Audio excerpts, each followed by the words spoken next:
వాక్యము కొరకు మేము అందరం ఎదురు చూస్తున్నాం. నీ మాట మమ్మల్ని బ్రతికిస్తుందయ్యా. నీ మాట మమ్మల్ని ఓదారుస్తుందని, నీ మాట మమ్మల్ని బలపరుస్తుంది, నీ మాట మమ్మల్ని ధైర్యపరుస్తుంది, నీ మాట మమ్మల్ని మండిస్తుంది, నీ మాట మమ్మల్ని పురుకొలుపుతుంది, నీ మాట మమ్మల్ని రేపుతుంది. నా తండ్రి నాయన, పక్షిరాజు తన గూడును రేపునట్లుగా నీ మాటల ద్వారా మా ఒక్కొక్కరు మీరు రేపుదురుగాక. నా తండ్రి నాయన,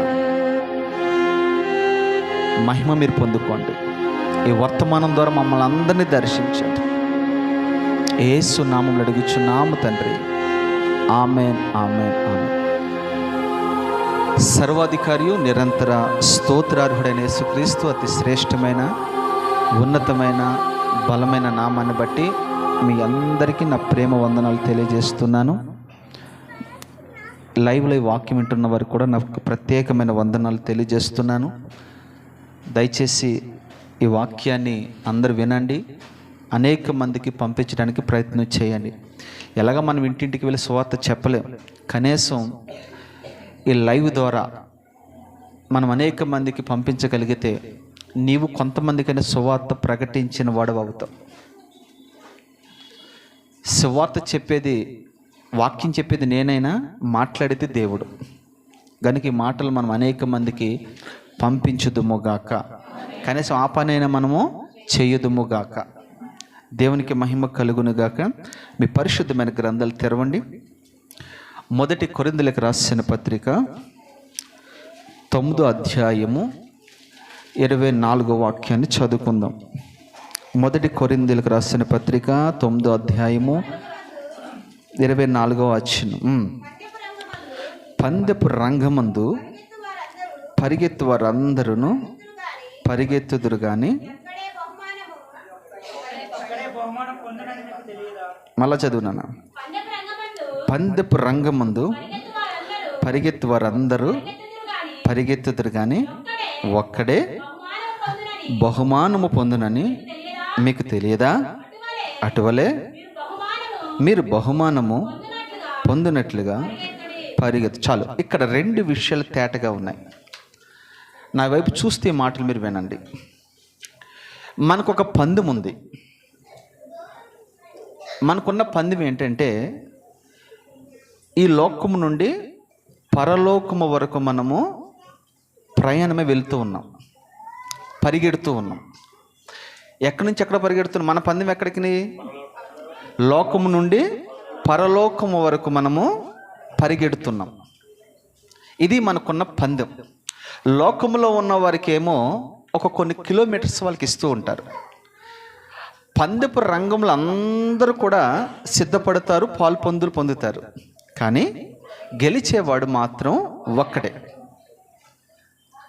అది ఆత్మ సంబంధమైన పరుగ పందాలకి వాళ్ళు చాలా కృషి చేస్తూ ఉంటారు, చాలా ప్రయత్నం చేస్తూ ఉంటారు.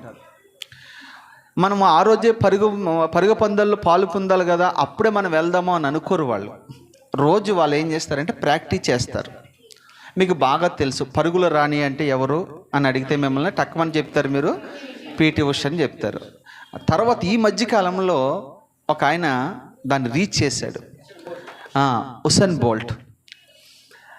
వాళ్ళు ఈ పందెపు రంగంలోకి వెళ్ళే ముందు రోజు పరిగెడుతూ ఉంటారు.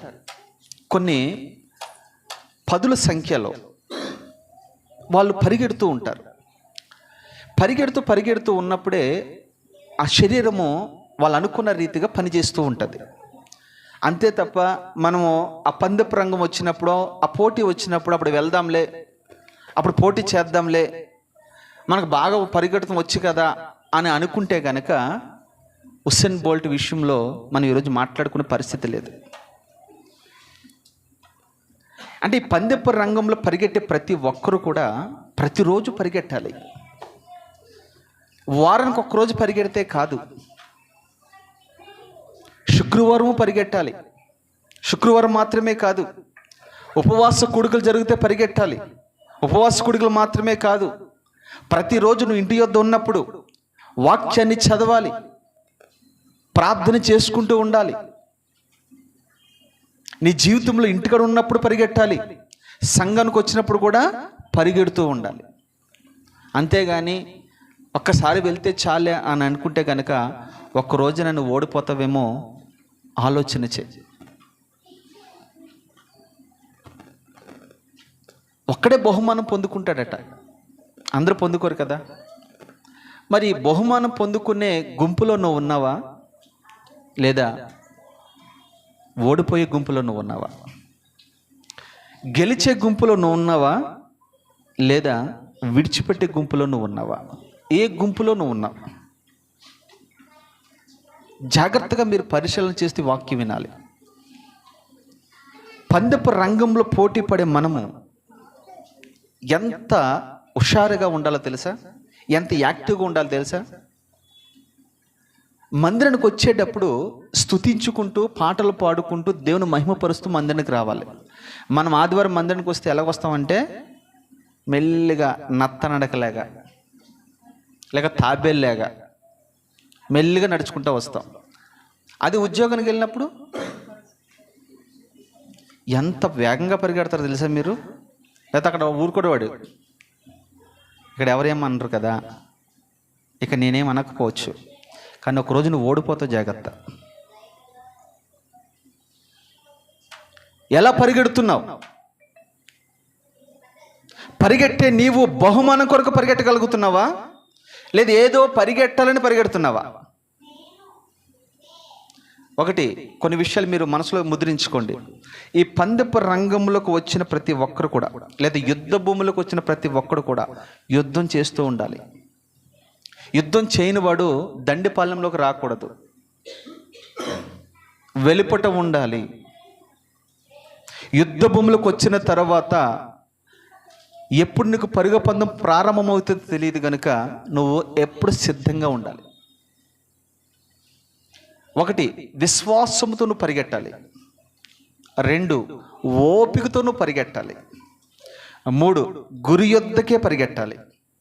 4, బహుమానం కొరకే పరిగెట్టాలి. ఈ 4 అనుభవాలు నీకు లేకపోతే కనీసం ఇప్పటి నుంచి అయినా వాటి నిమిత్తం ప్రయత్నించే. వాక్యం మనం చదువుకున్నట్లుగా ఒకసారి మళ్ళీ మనం చదువుదాం.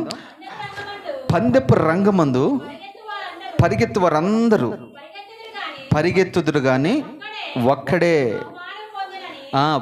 బహుమానం. అందరూ పరిగెడతారు అమ్మ, అందరూ క్రైస్తవులుగా పిలువబడతారు, అందరూ మందిరానికి వస్తారు, అందరూ ప్రార్థన చేస్తారు, అందరూ దేవుని స్తుతిస్తారు, అందరూ వాక్యము చదువుతారు, కానీ గెలిచేవాళ్ళు కొందరే. మీకు అర్థమయ్యే వాడుక భాషలో చెప్పాలి ఏంటంటే, దరిదాపుగా 40 లక్షల మంది ఐగుప్తుల నుంచి విడిపించబడ్డారు. 30 నుంచి 40 లక్షల మధ్యలో ఉంటారు వాళ్ళు. అందరూ పరిగెడుతున్నారు, ఎక్కడికి? కానానికి పరిగెడుతున్నారు. కానీ గెలిచిన వారు ఎంతమంది అయ్యానంటే ఇద్దరు గెలిచారు. ఇద్దరు గెలిచారండి. మిగతా వాళ్ళు ఎక్కడ ఎందుకు గెలవలేదు? వాళ్ళందరూ ఏమైపోయారంటే అరణ్యంలో ఆకుల వల్లే రాలిపోయారు. అంటే ఎందుకు వాళ్ళు ఆగిపోయారు, ఎందుకు ఓడిపోయారు అని అంటే, వాళ్ళు ఏ కాడికి కూడా లోకం వైపు చూస్తూ పరిగెట్టారు, లోక ఆశల వైపు చూస్తూ పరిగెట్టారు, లోకంలో ఉన్న అనుభవిస్తూ పరిగెట్టారు. లోకంలో ఉన్న తినడానికి, త్రాగడానికి, ఆడడానికి, పాడడానికి వారు అనుభవిస్తూ పరిగెడుతూ ఉన్నారు. ఒకటి, ఇటు లోకమును అనుభవిస్తూ ఉన్నారు, అటు దేవుడు కావాలంటున్నారు. ఇటు లోకాన్ని శుభ్రంగా అనుభవిస్తూ ఉన్నారు, పరిగెడతానంటూ ఉన్నారు. కానీ చివరికి ఏం తేలిందయ్యానంటే అరణ్యంలో ఆకుల వల్ల వాళ్ళు రాలిపోయారు. నాకు ఆశ్చర్యం కలిగించి ఒక మాట చదివాను అక్కడ. ఏంటంటే ఐగుప్తు నుంచి విడిపించబడిన ఒక్కడు కూడా వెళ్ళలేదంటే అక్కడికి, ఇద్దరు తప్ప. మధ్యలో వెళ్ళిన వారు ఎవరయ్యానంటే వాళ్ళ గర్భాన పుట్టిన పిల్లలు మాత్రం అక్కడికి వెళ్ళారు, వీరు నేను అంటాను, ఈ పందెపు రంగంలోకి వచ్చిన నీవు నిజంగా పరలోకానికి రీచ్ అవ్వగలవా? రీచ్ అవ్వకపోతే నీ ప్రయాసం అంతా వ్యర్థమైపోతుంది. నువ్వు దేవుని మందిరానికి వచ్చినంత వ్యర్థమైపోతుంది. నువ్వు రక్షణ పొందావని అనుకుంటున్నావు, అది వ్యర్థమైపోతుంది. ఈ గుంపులోకి వచ్చిన తర్వాత ఎప్పుడు కూడా సంసిద్ధత కలిగి ఉండాలి. సిద్ధపాటు మనకు ఉండాలి. బుద్ధి కలిగిన కన్యకులు, బుద్ధి లేని కన్యకులు మీకు బాగా తెలుసు. ఎవరు సిద్ధపడ్డారో, ఎవరు మెలకుగా ఉన్నారో, ఎవరికి సమృద్ధిగా నూనె ఉందో, ఎవరు ఒత్తులు వెలుగుతూ ఉన్నాయో, ఎవరు దీపాలు మండుతూ ఉన్నాయో వారు మాత్రమే ప్రభుని కలుసుకోగలిగారు. మిగతా వాళ్ళు విడిచిపెట్టబడ్డారు. ప్రభు అదే అంటాడు, ప్రభు అన్న వాళ్ళు ఎవరు మాత్రం పరలోక రాజ్యానికి చేరలేరు కదా, వెళ్ళలేరు కదా. ప్రభు అన్నంత మాత్రాన నువ్వు పరలోకానికి వెళ్ళిపోవు. ఈ పందెపు రంగంలో జాగ్రత్తగా మనము ఈ పోటీలో ఉన్నాం కదా. నీకు తెలుసా, పందెపు రంగంలోకి వచ్చిన ప్రతి ఒక్కడు కూడా పోటీదారులే వస్తారు. నిద్రపోయినోడు, బలహీనుడు, బక్క చిక్కినవాడు, కుంటోడు, గుడ్డోడు రాడు కదా ఇక్కడికి, వస్తాడా? ఆ పందెపు రంగంలోకి వచ్చిన వాడు ఎలాంటి వాళ్ళు వస్తారంటే పోటీ తత్వం కలిగిన వాడు. నీకంటే నేను ముందుగా పరిగెడతాను, నీకంటే వేగంగా నేను పరిగెడతాను, నీకంటే బలముగా పరిగెడతాను అన్న వాళ్ళు మాత్రమే పోటీలోకి వస్తారు. మరి నీ ప్రక్కనోడి యొక్క బలం ఎంత నీకు తెలియదు కదా. నీ ప్రక్కనోడి బలం నీకు తెలియనప్పుడు తక్కువ అంచనా వేసావు అని అనుకో, నీకంటే ముందు పరిగెడతాడు. చాలామంది మీరు గమనిస్తే ఎప్పటి నుంచో దేవుణ్ణి నమ్ముకుని మందిరానికి వచ్చిన వాళ్ళు ఈ మధ్యన ఆగిపోతూ ఉన్నారు. క్రొత్తగా వచ్చిన వాళ్ళు వేగంగా పరిగెడుతున్నారు. మీకు కూడా అనిపిస్తూ ఉంది, అరే నేను కాక మొన్న వచ్చాడే, ఎంత వేగంగా ఎలా పని చేయగలుగుతున్నాడు, ఎంత వేగంగా పరిగెడుతున్నాడు. వాడిని లాగడానికి మనం ట్రై చేస్తాము కానీ అరే మనకంటే వెనకాల వచ్చి ఎంత చక్కగా పరిచర్య చేస్తున్నాడు, ఎంత చక్కగా పాటలు పాడుతున్నాడు, ఎంత చక్కగా ఆరాధన చేస్తూ ఉన్నాడు, ఎంత చక్కగా ముందుకు వెళ్తూ ఉన్నాడు, ఎంత చక్కగా అనేక మందిని పురుకొల్పుతున్నాడు అని ఆలోచన మనకు రాదు. కానీ మన పైగా ఏమంటామంటే అబ్బో దిగొచ్చాళ్ళండి, భక్తిపరుడి మధ్యన దిగి వచ్చాడు మన చర్చికి. పని చేసిన వాడిని మనం ఏమంటామంటే ఈ రీతిగా మాట్లాడుతూ ఉంటాం, వాడు నీకంటే ముందు పరిగెడుతున్నాడు. కానీ నువ్వు వెనకాలే ఉంటూ ఉన్నా. ఈ రోజున అందే బైబిల్ ఒక మాట రాయబడి ఉంది, మొదటివాడు కడపటివాడు అవుతాడు, కడపటివాడు మొదటివాడు అవుతాడు. అంతే.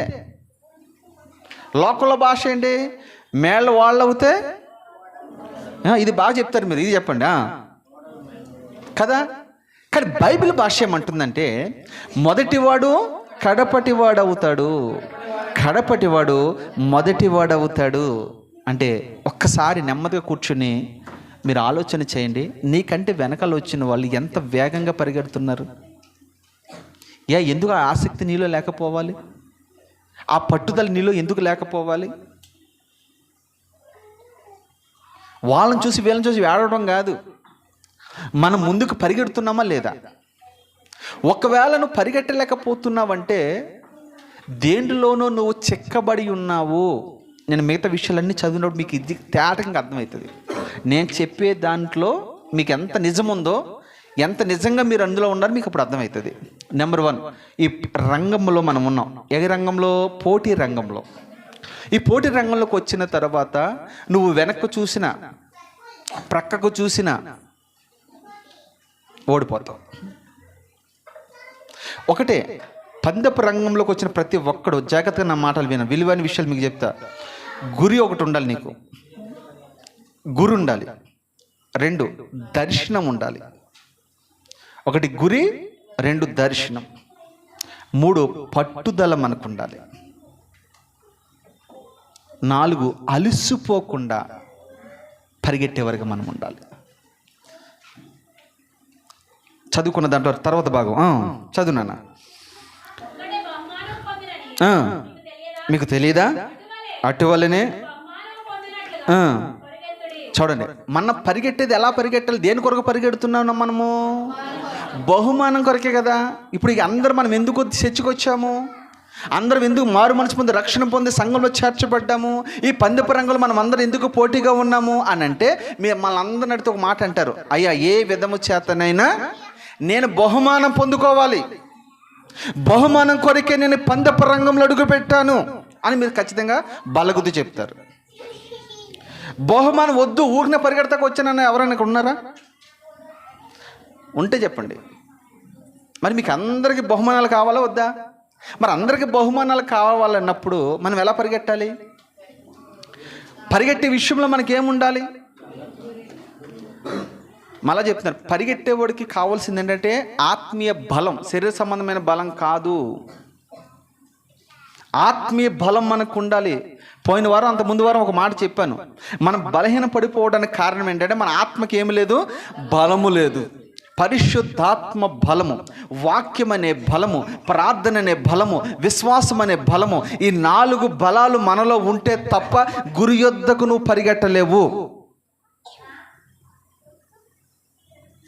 ఈ బలం ఎప్పుడు నేను చెప్పి 4 బలాలు నీలో ఎప్పటికీ సమృద్ధిగా ఉండాలి, అప్పుడే నువ్వు పరిగెట్టగలుగుతావు. ఇప్పుడు పరిగెడుతున్నాం కదా, పరిగెట్టిన తర్వాత మనకంటే మన ముందు వాడు బహుమానం పొందుకున్నాడు అనుకో, వాడితో పాటు పందెపు రంగంలో ఉన్నావు, వాడితో పాటు ప్రయాసపడ్డావు, వాడితో పాటు పరిగెట్టావు, అన్నీ చేసావు, కానీ నీకు బహుమానం లేకపోతే అక్కడ నీకేమనిపిస్తుంది చెప్పండి? ఎన్ని అవమానాలు, ఎన్ని నిందలు, ఎన్ని తిరస్కారాలు. కానీ ఇది లోక సంబంధమైనదైతే పరలోక సంబంధమైనది ఎలా ఉంటుంది తెలుసా? ఒక్కసారి నువ్వు ఓడిపోయిన తర్వాత నెక్స్ట్ నీ స్టేజ్ అయితే తెలుసా? నరకము. నరకం.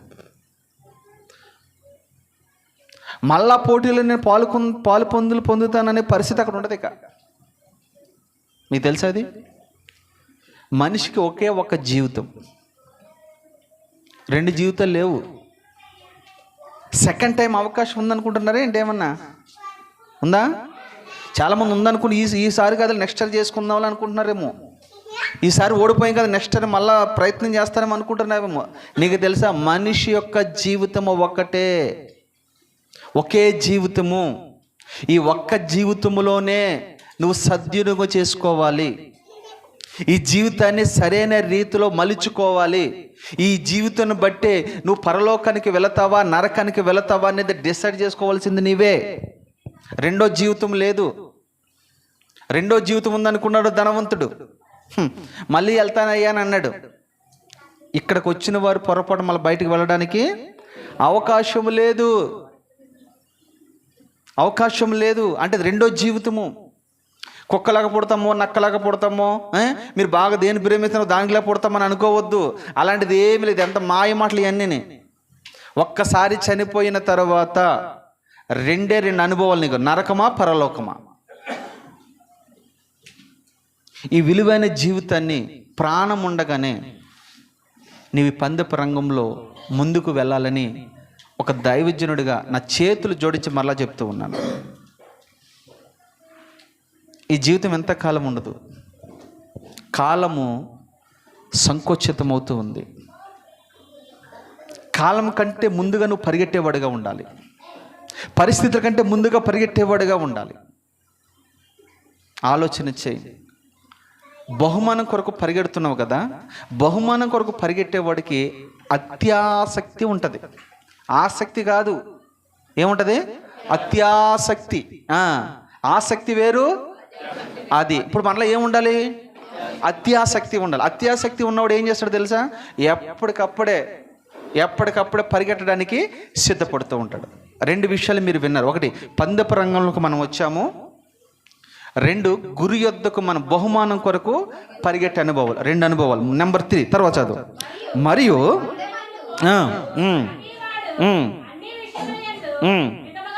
మూడోది చూడండి, పందెము అందు పోరాడు ప్రతి ఒక్కడు కూడా ఎలాగుండాలి తెలుసా? చెప్తున్నాడు. ఎలాగుండాలంట? అన్ని విషయాల్లో. అది మర్చిపోద్ది మీరు. మితము ఉన్నది ఒకటే కాదు ఇక్కడ, అన్ని విషయములలో మీరు ఏమై ఉండాలి? మితముగా. మితం అంటే ఏంటి? అది తక్కువగా ఉండాలి అన్ని విషయాల్లో. తిండి విషయంలో తక్కువ చేయండి. ఎంత పడతాం తినేయడం కాదు. ఎక్కువ తిన్నా మీరు పరిగెట్టలేరు. సరిపడగా తినాలి. మితం, ప్రతిదానికి ఒక మితం ఉంటుంది. 1, తిండి విషయంలో మితం ఉండాలి. నిద్ర విషయంలో చెప్పండి. నిద్ర విషయంలో ఒక్కొక్కడు అంటాడు మనసారా తింటాడు, కంటారా పడుకుంటాడు. చెప్తున్నా, అది ఆదివారం అయితే మరీని రెచ్చిపోతాడు. అసలు ఏం లేదు. ఇక అసలు ఆదివారం మన నీసు వండుకోకపోతే ఆ రోజు ఆదివారమే కాదు. చచ్చైనా మానేస్తాడు కానీ ఎవరు తింటాం అంట. తిండి విషయంలో మితం, నిద్ర విషయంలో మితం, ఊర్లకి వెళ్ళే విషయంలో, ఇప్పుడు మాట్లాడరు మీరు, ఊరికి వెళ్ళే విషయంలో మితం, ఇరుగు పొరుగు వారి ఇంటికి వెళ్ళే విషయంలో మితం, సంపాదించే విషయంలో మితం, మాట్లాడే విషయంలో మితం. ఇవన్నీ ఎలా ఉండాలి తెలుసా? మితముగా ఉండాలి, తక్కువగా ఉండాలి. పందెపు రంగంలోకి వచ్చిన నీ జీవితంలో 3 అనుభవం ఏంటి తెలుసా? వీటన్నిటి మితముగా ఉండాలి. అందుకనే చూడండి, పరిగె పందాలు పోటీ చేసినోడు ఎక్కువగా తిని పరిగెడతాడా, తక్కువగా తిని పరిగెడతాడా? రెండోది, వాడు లావుగా ఉంటాడా, సన్నగా ఉంటాడా? ఎందుకంటే సన్నగా ఉంటారు వీళ్ళు. బాగా తిని పరిగెట్టినోడు ఎలాగ ఉంటాడో, సన్నగా ఉండి పరిగెట్టినోడు ఎలాగ ఉంటాడు. పందెపు రంగంలో ఎవడైనా లావుగుండి పరిగెడితే మీరు ఎవరైనా చూసారా? ఎందుకని? ఎక్కువ దూరం పరిగెట్టలేదు, ఆయుష్ అక్కడ చచ్చిపోతాడే కాడు. ఎందుకు ఈ విషయం చెప్తున్నానంటే, పందెపు రంగంలోకి వచ్చిన నీవు 3 అనుభవం ఏంటి తెలుసా? మితముగా ఉండాలి, మితముగా ఉండాలి. నీ జీవితంలో మితము లేనిది ఏదైనా ఉందంటే అది భక్తి మాత్రమే ఉండాలి. దీంట్లో మితం ఉండకూడదు. ఇది నాకు సరిపోద్ది అనుకోకూడదు, ఈ భక్తి నాకు చాలు అనుకోకూడదు, ఈ ప్రార్థన నాకు చాలు అనుకోకూడదు, ఈ వాక్యం నాకు చాలు అనుకోకూడదు, ఈ సంఘం నాకు చాలు అనుకోకూడదు, ఈ సహవాసం నాకు చాలు అనుకోకూడదు. నీకు తెలుసా, మనకున్న భక్తి నీకు రోజు రోజు రోజు రోజు రోజు రోజు రోజు అభివృద్ధిలోనికి రావాలే కానీ విసుగు పుట్టకూడదు, విస్సారిపోకూడదు. రోజు ఆదివారం ఏమి వెళ్తాంలే, దీంట్లో మితం ఉండకూడదు. రోజు ఏం ప్రార్థన చేద్దాంలే, ఇందులో మితం ఉండకూడదు. రోజు ఏ వాక్యం చదువుతాంలే, మితం ఉండకూడదు. రోజు దేవుని ఏం స్తుతిస్తాంలే, మితం ఉండకూడదు. వీటిల్లో ఉండకూడదు, వాటిల్లో ఉండాలి. కానీ మనకు రివర్స్ ఏంటంటే, వాటిల్లో ఎక్కువ ఉంటుంది, వీటిల్లో తక్కువ ఉంటుంది. ఈ పోటీలో నువ్వు ఉన్న జాగ్రత్త. ఎందుకంటే ఒళ్ళు దగ్గర పెట్టుకుని మనము పరిగెట్టవలసిన సమయం వచ్చేసింది. కాలాన్ని మీరు గమనించగలిగితే, ప్రభు అంటున్నాడు, నా రాకడికి శిష్యులు అడిగినప్పుడు అంటాడు, అక్కడక్కడ తుఫాన్లు వస్తాయి, రాజ్యం మీదకి రాజ్యం వస్తుంది, భూకంపాలు కలుగుతాయి, కరువులు వస్తాయి, ఒకరి మీద ఒకరు యుద్ధాలు చేసుకుంటూ ఉంటారు, ఈర్ష, ద్వేషము, అసూయ ఇవన్నీ కలుగుతూ ఉంటాయి, విభేదాలు కలుగుతూ ఉంటాయి. ఒక ఇంటి వారి మరి ఇంటి వారికి దూరం అయిపోతూ ఉంటారు. ఇవన్నీ జరుగు కాలంలో నేను వస్తానని మీరు గమనించుకోండి, మీరు గమనించుకోండి అని చెప్తున్నారు. తర్వాత మీరు గమనిస్తే, అంజూరపు చెట్టును మీరు గమనించండి, అది పూత పూసినప్పుడు వసంత కాలం వచ్చిందని మీరు గమనించండి. అప్పుడు దేవుడు రాక సమీపంగా ఉందని మీరు గమనించండి అని వాక్యం ఎన్నో రీతిలుగా మనకి తెలియపరుస్తుంది. ఎందుకు ఈ విషయం చెప్తూ ఉన్నానంటే, ఈ పందెపు రంగంలో పరిగెట్టే నీవు ఎలా పరిగెడుతున్నావు ఆలోచన చేయి. రెండవదిగా, హల్లెలూయా, స్తుతి కలుగును గాక.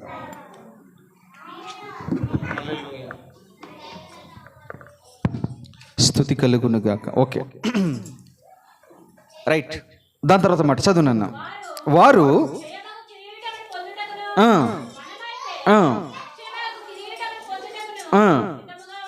చూసారా, ఈ లోకంలో పరిగెట్టేవాడైతే క్షయమై కిరీటం అంటే ఏంటి? అది క్షయమైపోతుంది, నాశనం అయిపోతుంది, అది దానికి విలువ లేదు.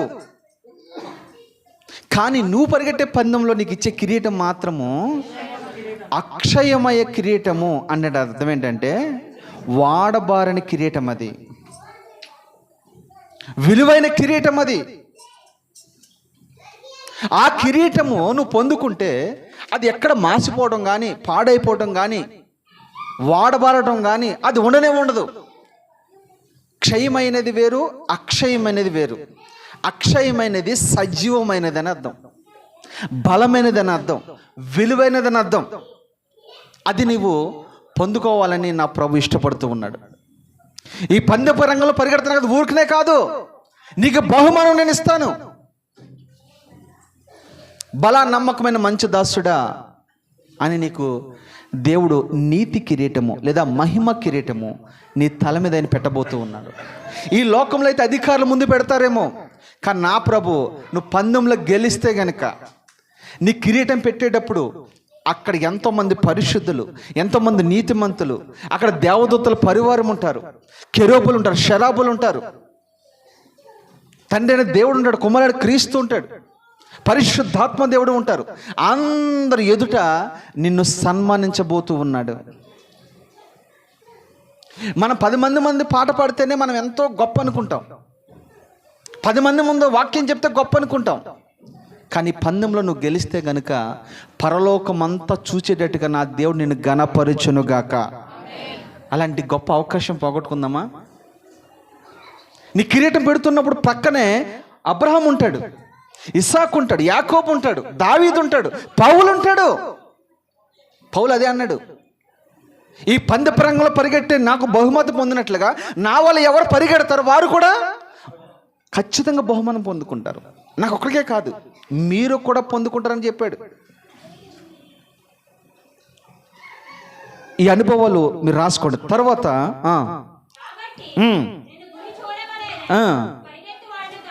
అమ్మా, ఇది చాలా అండర్లైన్ చేసుకునే మాట.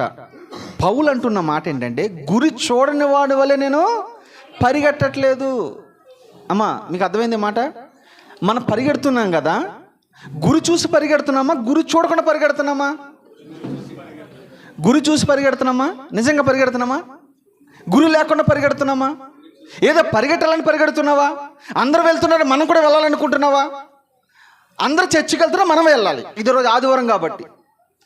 అందరూ ప్రార్థన చేస్తారు, వాళ్ళతో కలిసి మనం ప్రార్థన చేద్దాం. అందరూ పాటలు పాడతారు, వాళ్ళతో కలిసి మనం పాడదాం అనుకుంటున్నావా? లేదా నువ్వు ప్రత్యేకంగా దేవుణ్ణి గురి చూసి పరిగెట్టడానికి ప్రయత్నం చేస్తున్నావా? అందరూ నువ్వు ఒకదానిగా ఉండకూడదు, అందరిలో ఒక ప్రత్యేకముగా ఉండాలి, నీలో ప్రత్యేకత కనబడాలి. గురి చూడకుండా నేను పరిగెట్టట్లేదు అపోస్తలుడైన పౌలు అంటున్న మాట. గురి యొద్ద పరిగెట్టే ప్రతి ఒక్కడు ఒక దర్శనం ఉండాలి, ఒక వ్యసనం ఉండాలి. ఎలా పరిగెడుతున్నావు? ఎవరు నీ గురి? చాలామంది ఇప్పుడు క్రైస్తవులు ఏమైపోయిందంటే, గురి ఎవరయ్యానంటే పలానా రాజ్ ప్రకాష్ పాల్ నాకు గురి అంటాడు ఒకడు. అరే నీ గురి ఏంట్రా బాబు అంటే పలానా సతీష్ కుమార్ నాకు గురి అంటాడు ఒకడు. ఎవడ్రా నీ గురి అంటే పలానా స్టీఫెన్ పాల్ అంటాడు మరొకడు. ఎవరు నీ గురి అంటే జాన్ వేసరని అంటే మరొకడు. ఎవడ్రా గురి అంటే మరొకడు పలానా చెప్తూ ఉంటారు. ఒరే పిచ్చోళ్ళరా, వాళ్ళు మనలాంటి మనుషులే. వాళ్ళ సాక్ష్యం బాగుందా లేదా ఆలోచన చేయి. వాడి గురి ఈడు గురి కాదు మనకు కావాల్సింది, దేవుడే మన గురి అయ్యుండును గాక, మనుషులు కాదు. మనుషుల యొక్క పై రూపం మీరు చూసి మోసపోవద్దు, గుళ్ళు చూసి మోసపోవద్దు, చర్చలు చూసి మోసపోవద్దు, వాళ్ళ డ్రెస్ కూడా చూసి మోసపోవద్దు, వాళ్ళు ఎలాగుంటారని అనుకోవద్దు. మీరు దగ్గరను చూస్తే మీకు అర్థమవుతుంది. రుచి చూచి ఎరిగి తిని ఆయన ఉత్తముడని ప్రతి ఒక్కరిని రుచి చూచి తెలిస్తేనే దానికి సాక్ష్యం ఇవ్వాలి మీరు. అంతేగాని ఆ మందిరం అందంగా ఉంది, ఆ దైవజనుడు బాగా కనబడుతున్నాడు, అందరూ ఎక్కువ జనం కనబడుతున్నారు, ఇది కాదు. మీకేం తెలుసు? సతీష్ కుమార్ గురించి మీకంటే నాకు ఎక్కువ తెలుసు. ఎందుకంటే 20 మంది ఉన్నా కానీ నేను ఉన్నాను ఇక్కడ.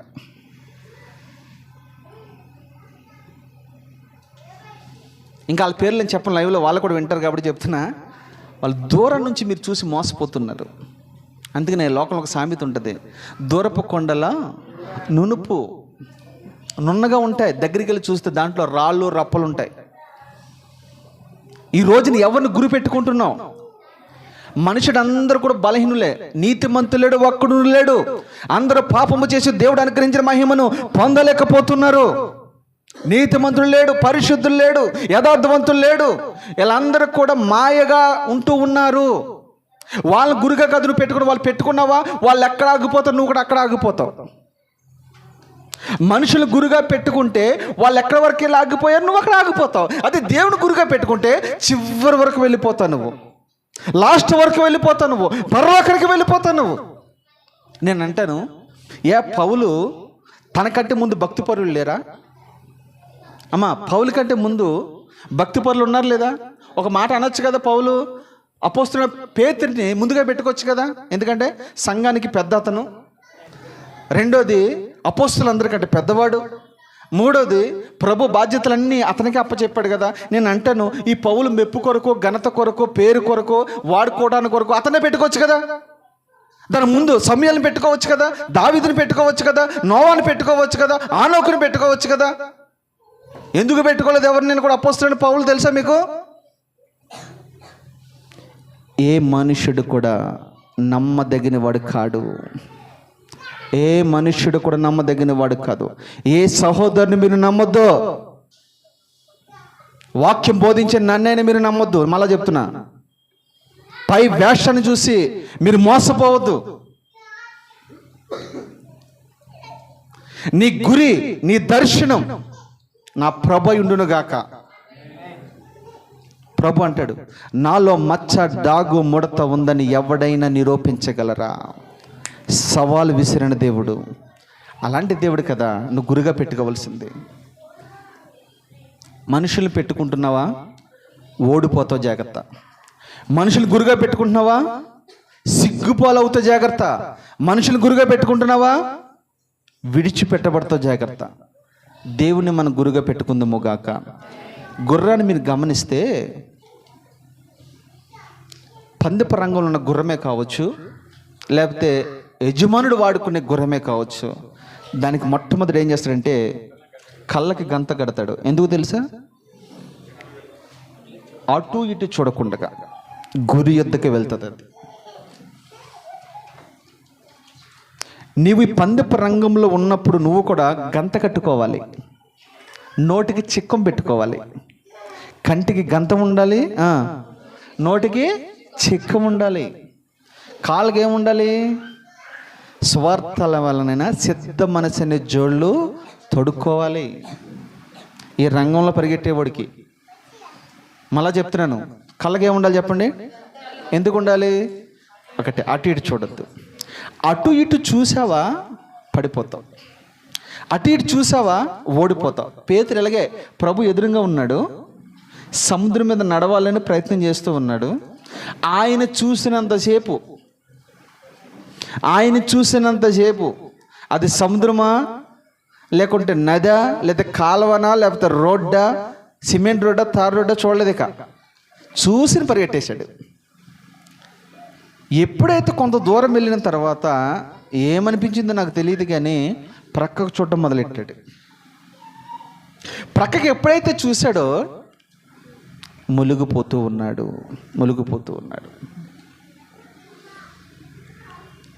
ఒకప్పుడు బాగా పరిగెట్టావు కదా నువ్వు, ఒకప్పటికి మంచి సాక్ష్యం ఉంది కదా, మరి ఇప్పుడు ఎందుకు ఆగిపోయా నువ్వు? ఎందుకు మునిగిపోతున్నావు నువ్వు? ఏదో ఎటువైపు నువ్వు చూస్తున్నావని నువ్వు గమనించుకో. అది ఉద్యోగం వైపా, డబ్బు వైపా, లేకపోతే లోకం వైపా, లోక ఆశల వైపా, ఎటువైపు చూసి నువ్వు మునిగిపోతున్నావు? గెహాజీ డబ్బు ఎద్దుకు పరిగెట్టాడండి, ప్రవక్తత్వం పోగొట్టుకున్నాడు. గెహాజీ నెక్స్ట్ ప్రవక్తతను, అభిషేకం పోగొట్టుకున్నాడు. బిలాము గొప్ప ప్రవక్త, ధనం వైపు పరిగెట్టాడు, బుద్ధి లేక ప్రవర్తించాడు. ఆకాను చివరికి ఎక్కడికి వెళ్ళాడు తెలుసా?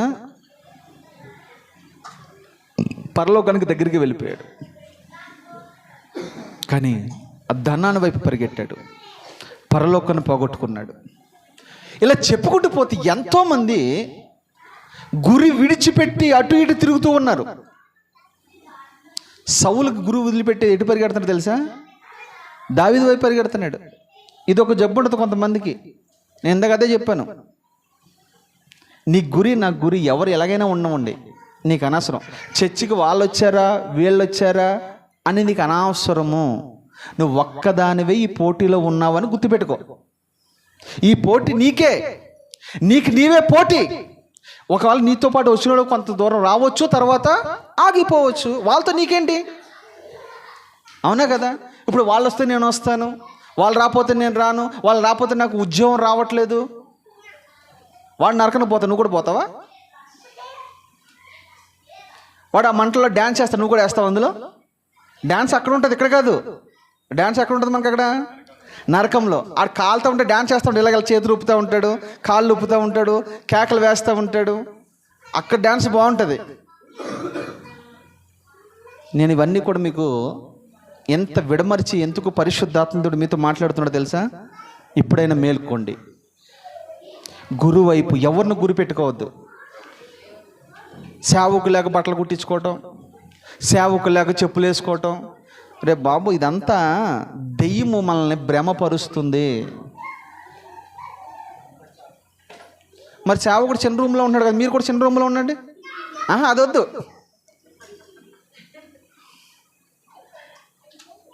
మరి సేవకుడు మామూలు బట్టలు వేసుకున్నాడు, మరి మీరు వేసుకోండి.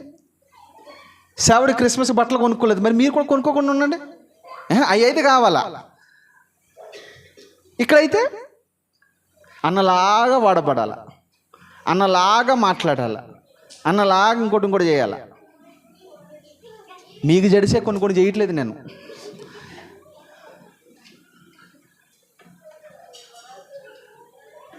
మరి అన్నకు బ్యాంక్ బ్యాలెన్స్ ఏం లేదు, మరి మీకు ఉంది కదా, తీసేసండి అది. ఇది కాదండి మనకు కావాల్సిందే. యేసయ్యను గురుగా పెట్టుకుందాం గాక.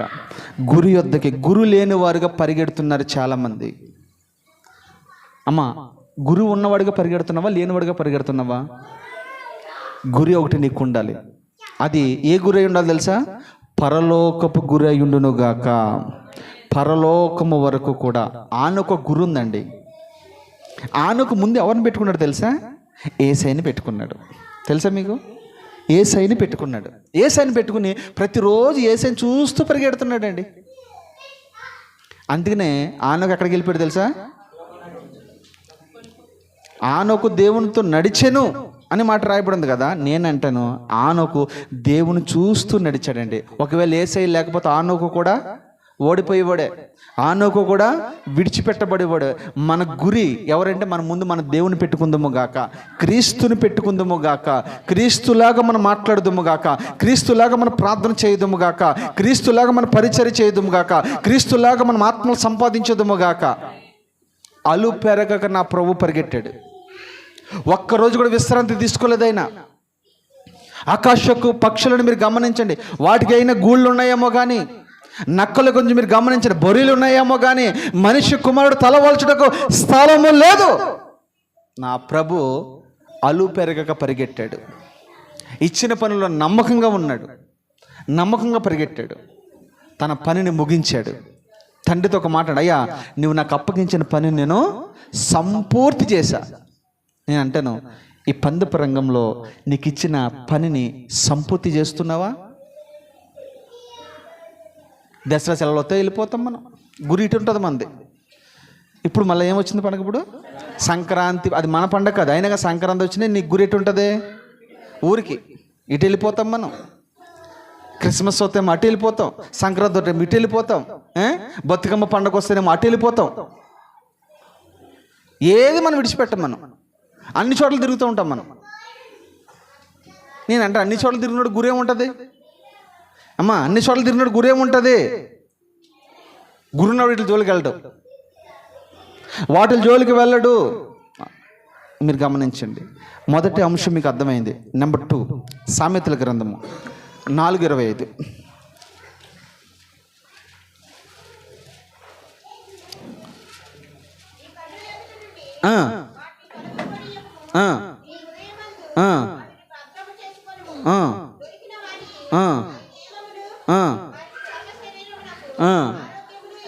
చాలు. ఏమంటున్నాడు అక్కడ? కీర్తన సామెతలు ఏమని రాయబడింది? మళ్ళొకసారి చదువు.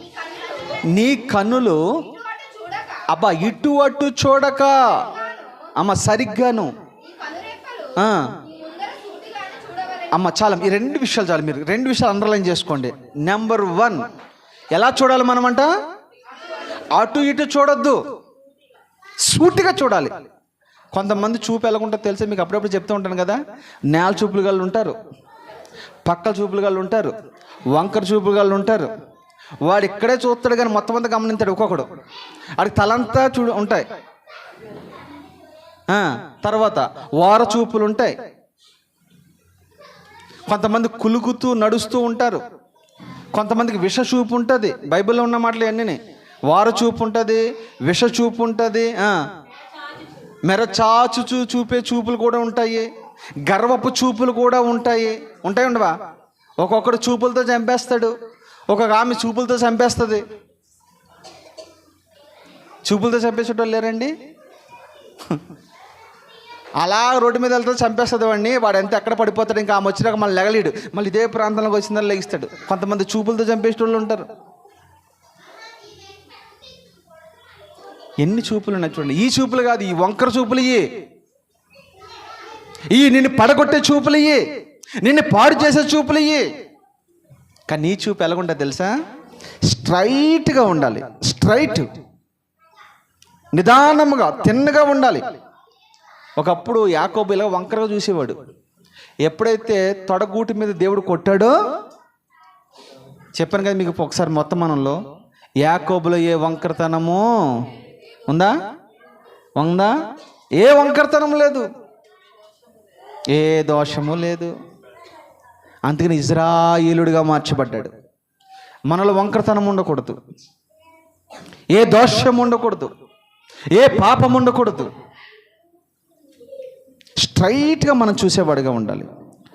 ఖర్జూరపు చెట్టుని మీరు గమనిస్తే, ఏ చెట్టులైనా వంకరతనం ఉంటుందేమో కానీ ఖర్జూరపు చెట్టులో వంకరతనం ఉండదు. అది స్ట్రైట్గా ఉంటుంది. అది ఆకాశం వైపు చూస్తూ ఉంటుంది, అక్కడ విస్తరిస్తుంది. అది నీవు నేను కూడా గురి యొద్దకు పరిగెట్టేవాళ్ళు పరలోకాన్ని చూస్తూ, ప్రభుని చూస్తూ, మనకంటే ముందు బహుమతి పొందుకుని అక్కడ ఉన్నారు చూసారా, వాళ్ళని చూస్తూ పరిగెట్టాలి. బహుమతం పొందుకోలేని గురించి కాదు, నీతో పాటు పందెపు రంగంలో ఉన్న వాళ్ళు మనం చూడవలసింది. మనకంటే ముందుగా అక్కడ ఎవరెవరు ఉన్నారు తెలుసా? అబ్రహాం అక్కడ ఉన్నాడు, ఆయన చూడండి, తప్పులేదు. మోషే అక్కడ ఉన్నాడు, ఆయన చూడండి. వాళ్ళని చూస్తే మనకు అర్థమైతే వాళ్ళు గురి ఎద్దుగా పరిగెట్టాడు, అటు ఇటు పరిగెట్ల. ఆనుకుని చూడండి, గురి ఎద్దుగా పరిగెట్టాడు. అటు ఇటు చూడక సరిగ్గా చూడవలేను, సూటిగా చూడవలేను, యథార్థంగా చూడవలేను. అటు ఇటు చూస్తే పడిపోతావు. మీకు 2 విషయాలు మీకు చెప్పాను, అర్థం. తర్వాత హెబ్రీలకు రాసిన పత్రిక, త్వరగా చెప్తాను చూడండి. హెబ్రీలకు రాసిన పత్రిక 12:2.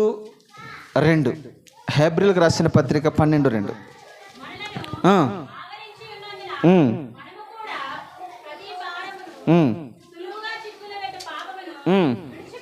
అమ్మా, ఇది అండర్లైన్ చేసుకోండి. కొంతమంది పరిగె ఎందుకు ఆగిపోతుందో తెలుసా?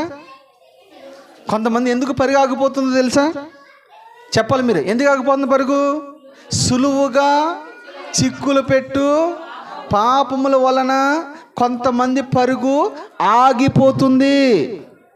అమ్మ, పాపం అనేది అంట సులువుగా పెడుతుందా, తెలుగుగా పెడుతుందా? తెలుగుగా పెడితే మనం చిక్కుకుంటామా? కనబడేటట్టుంటే మనం చిక్కుకుంటామా? మోసం చేసేది కానీ కనపడితే నువ్వు చిక్కుకుంటావా? చూసి, పాపం అంట సులువుగా చిక్కులు పెట్టే పాపం. అంటే పాపం అంటే మనకున్న అవగాహన బట్టి మనం ఏమనుకుంటామంటే, సిగరెట్ తాగితే పాపము, మందు తాగితే పాపము, లేదా ఇంకోటి వ్యభిచారం చేస్తే పాపము, దొంగతనం చేస్తే పాపము. ఈ పాపాలు అనుకుంటే, ఈ పాపాల కంటే ఎక్కువ పాపాలు మనలో ఉన్నాయి. సులువుగా చిక్కులు పెట్టే పాపం అంటే ఎలాగుంటుందో చెప్తాను. ఇప్పుడు నీ ఫోన్ ఉంది, అది ఎవరికి తెలియదు, నీకు తప్ప. కనీసం నీ భార్యకు కూడా తెలియదు దాని యొక్క సీక్రెట్. సులువుగా చిక్కులేటు పాపం అక్కడే ఉంది. తర్వాత ఈ మధ్యకాలంలో ఎక్కువ శాతం గమనించిన కాడికి ఏంటంటే, యూట్యూబ్లు, ఫేస్బుక్లు, తర్వాత ఇన్స్టాగ్రాము, ఇంకా వీటిలో ఎక్కువ గడుపుతున్నారు, చిక్కిపోతున్నారు రందులరా బాబు. రే చిక్కిపోయి చిన్నోడు అని ఒకడు ఉంటాడు తెలుసా మీకు? చిక్కిపోయి చిన్నోడు తెలుసా మీకు? వాడి గురించి చెప్పాలి మీకు. బైబిల్లో ఒకడు ఉన్నాడు చిక్కిపోయి చిన్నోడని. ఎవరు? దావీదు కొడుకే పెద్దోడు, వాడి పేరు అమ్రోను. వాడు చిక్కిపోతున్నాడు. ఇలాగా ఎందుకు చిక్కిపోతున్నావురా బాబు అంటే వాళ్ళ చెల్లిని చూసి.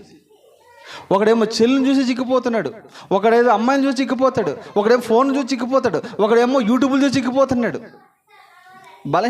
చిక్కపడటం అంటే ఇయే. కొంతమంది చూడండి ఈజీగా చిక్కిపోవడానికి ఏమైతే తెలుసా, పక్కనే ఉంటారు, చక్కగా మాట్లాడుకుంటుంటారు, అక్కడ చిక్కిపోతాడు, వీడు ఇరుక్కుపోతాడు. కొంతమంది ధనములో, కొంతమంది ముసలమ్మ ముచ్చట్లో, కొంతమంది టీవీల దగ్గర, కొంతమంది సీరియల్ దగ్గర. ఇవన్నీ చిక్కిపోవట్లేదా? సులువుగా ఇది మనకు తెలీదు. ఇదేముందలే మీరు అనుకోవచ్చు కదా. ఇప్పుడు ఇద్దరు చెల్లెళ్ళు లేదా ఇద్దరు అక్కలు కలుసుకొని మాట్లాడుకున్నారనుకో, అది చిక్కుపోవటమా కాదు? మీరు చెప్పండి. మితమ్మగా ఉంటే వేరు, మళ్ళీ చెప్పి మితమ్మగా ఉండేది వేరు. ఏదైనా సరే మించితే పదే ఒక ఇంటికి వెళ్తే ఏమవుతుందంట? ఆ వాక్యం మనకి వెంటనే గుర్తు రావాలి. చిక్కుపోతాం మనం అంటే అక్కడ చిక్కబడుతున్నాం అని అర్థం. వీటి వల్ల నువ్వు పరిగెట్టలేకపోతున్నావు.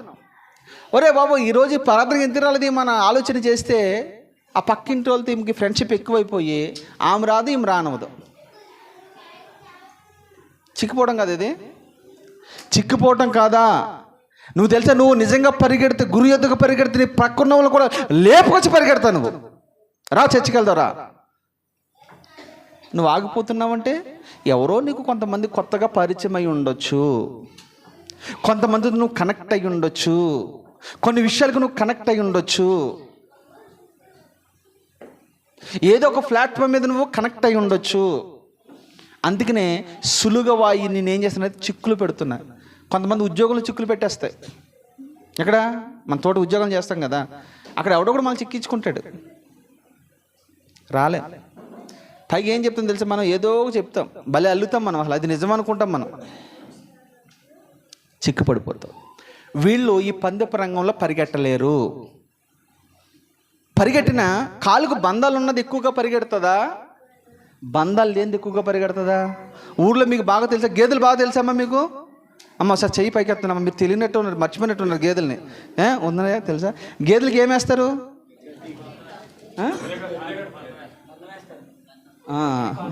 వేస్తారు కదా, వేస్తారా లేదా? ముందు వెనక కూడా ఒక్కొక్క దానికి. ఇది మాట ఎందుకు కదా, ఏం చేస్తారు, ముందు వెనక కూడా వేస్తారు. అది వెళ్ళినప్పుడు ఎలాగెళ్తారు తెలుసా? ఎగురుకుంటూ వెళ్తారు. ఎందుకు బంధం వేస్తారు? ఇది కుదిరంగా ఉండదు ఇది. మళ్ళీ ఇంకొక కొంత దానికి ఏం చేస్తారు తెలుసా, ఇంకా మూర్ఖంగా ఉన్నదానికి మెడకేమేస్తారు, ఇంత రాడ్ వేస్తారు, కట్టి కడతారు. మీరు కట్టి అంటారు, మా ఊర్లో మేము రాడ్ అంటాం. అది సరే, ఏదైనా కానీ అది కడతాం. అది కట్టిన తర్వాత అది ఏం చేస్తుంది, ఇది ఒక స్పీడ్గా పరిగెట్టింది అనుకో, ఏమవుతుంది? సరదాగా ఉంటుందా? బాబా భలే ఉంటుంది కదా. దీనికి దానికి టక్ అని కొడుతూ ఉంటే ఇక కొద్ది దూరం వెళ్ళినప్పటికీ దాని కాలు చేతులు బాధ కలిగి సతిలు పడిపోయే పరిస్థితి. కొంతమంది ఏం చేస్తారంటే, కొన్నిటికి ఏం చేస్తారంటే ఏ చెట్టుకో దానికో కట్టేసి మేత ఆడే తీసుకొచ్చేస్తాడు. ఎందుకంటే దీన్ని విడిచిపెట్టినా ప్రమాదం. అంతేగా జీవనపాలు, విడిచిపెట్టినా ప్రమాదం, ఎటో ఒకటి పోతూ ఉంటుంది. అంటే ఇవన్నీ ఏంటి, చిక్కబడే అనుభవాలు ఉన్నాయి కాబట్టి రైతు ఏం చేస్తాడు, లేకపోతే యజమానుడు ఏం చేస్తాడు, దీనికి తగినట్లుగా ఏదో ఒక దాన్ని. అందుకని మనకు వాడికి భాషలో చెప్పాలంటే, మీరు అందరూ యవనస్తులు, దరిదాపు ఇక్కడ ఉన్న వాళ్ళందరూ కూడా పెళ్లి చేసినప్పుడు మీ అమ్మ నాన్న మిమ్మల్ని ఒక మాట అంటారు, వీడికి పెళ్లి చేస్తేనే కానీ, దీనికి పెళ్లి చేస్తేనే కానీ, చెప్పండి, దారికి రా. ఏంటి పెళ్లి చేస్తే ఎందుకు దారికి వస్తారు, లేకుండా ఎందుకు దారికి రారు? పెళ్ళి అయిన తర్వాత ఎలా ఉంటుందంటే, అక్కడ ఇలా నొక్కుంటూ ఉంటాడు, ఫోన్ చేద్దాం, ఇలాగ ఎక్కడున్నా నువ్వు, ఈడేమో పక్కన యజమాని ఉంటాడు, అక్కడ ఇలా నొక్కుంటూ ఉంటాడు, ఫోన్ చేస్తాడు, ఎక్కడున్నావు,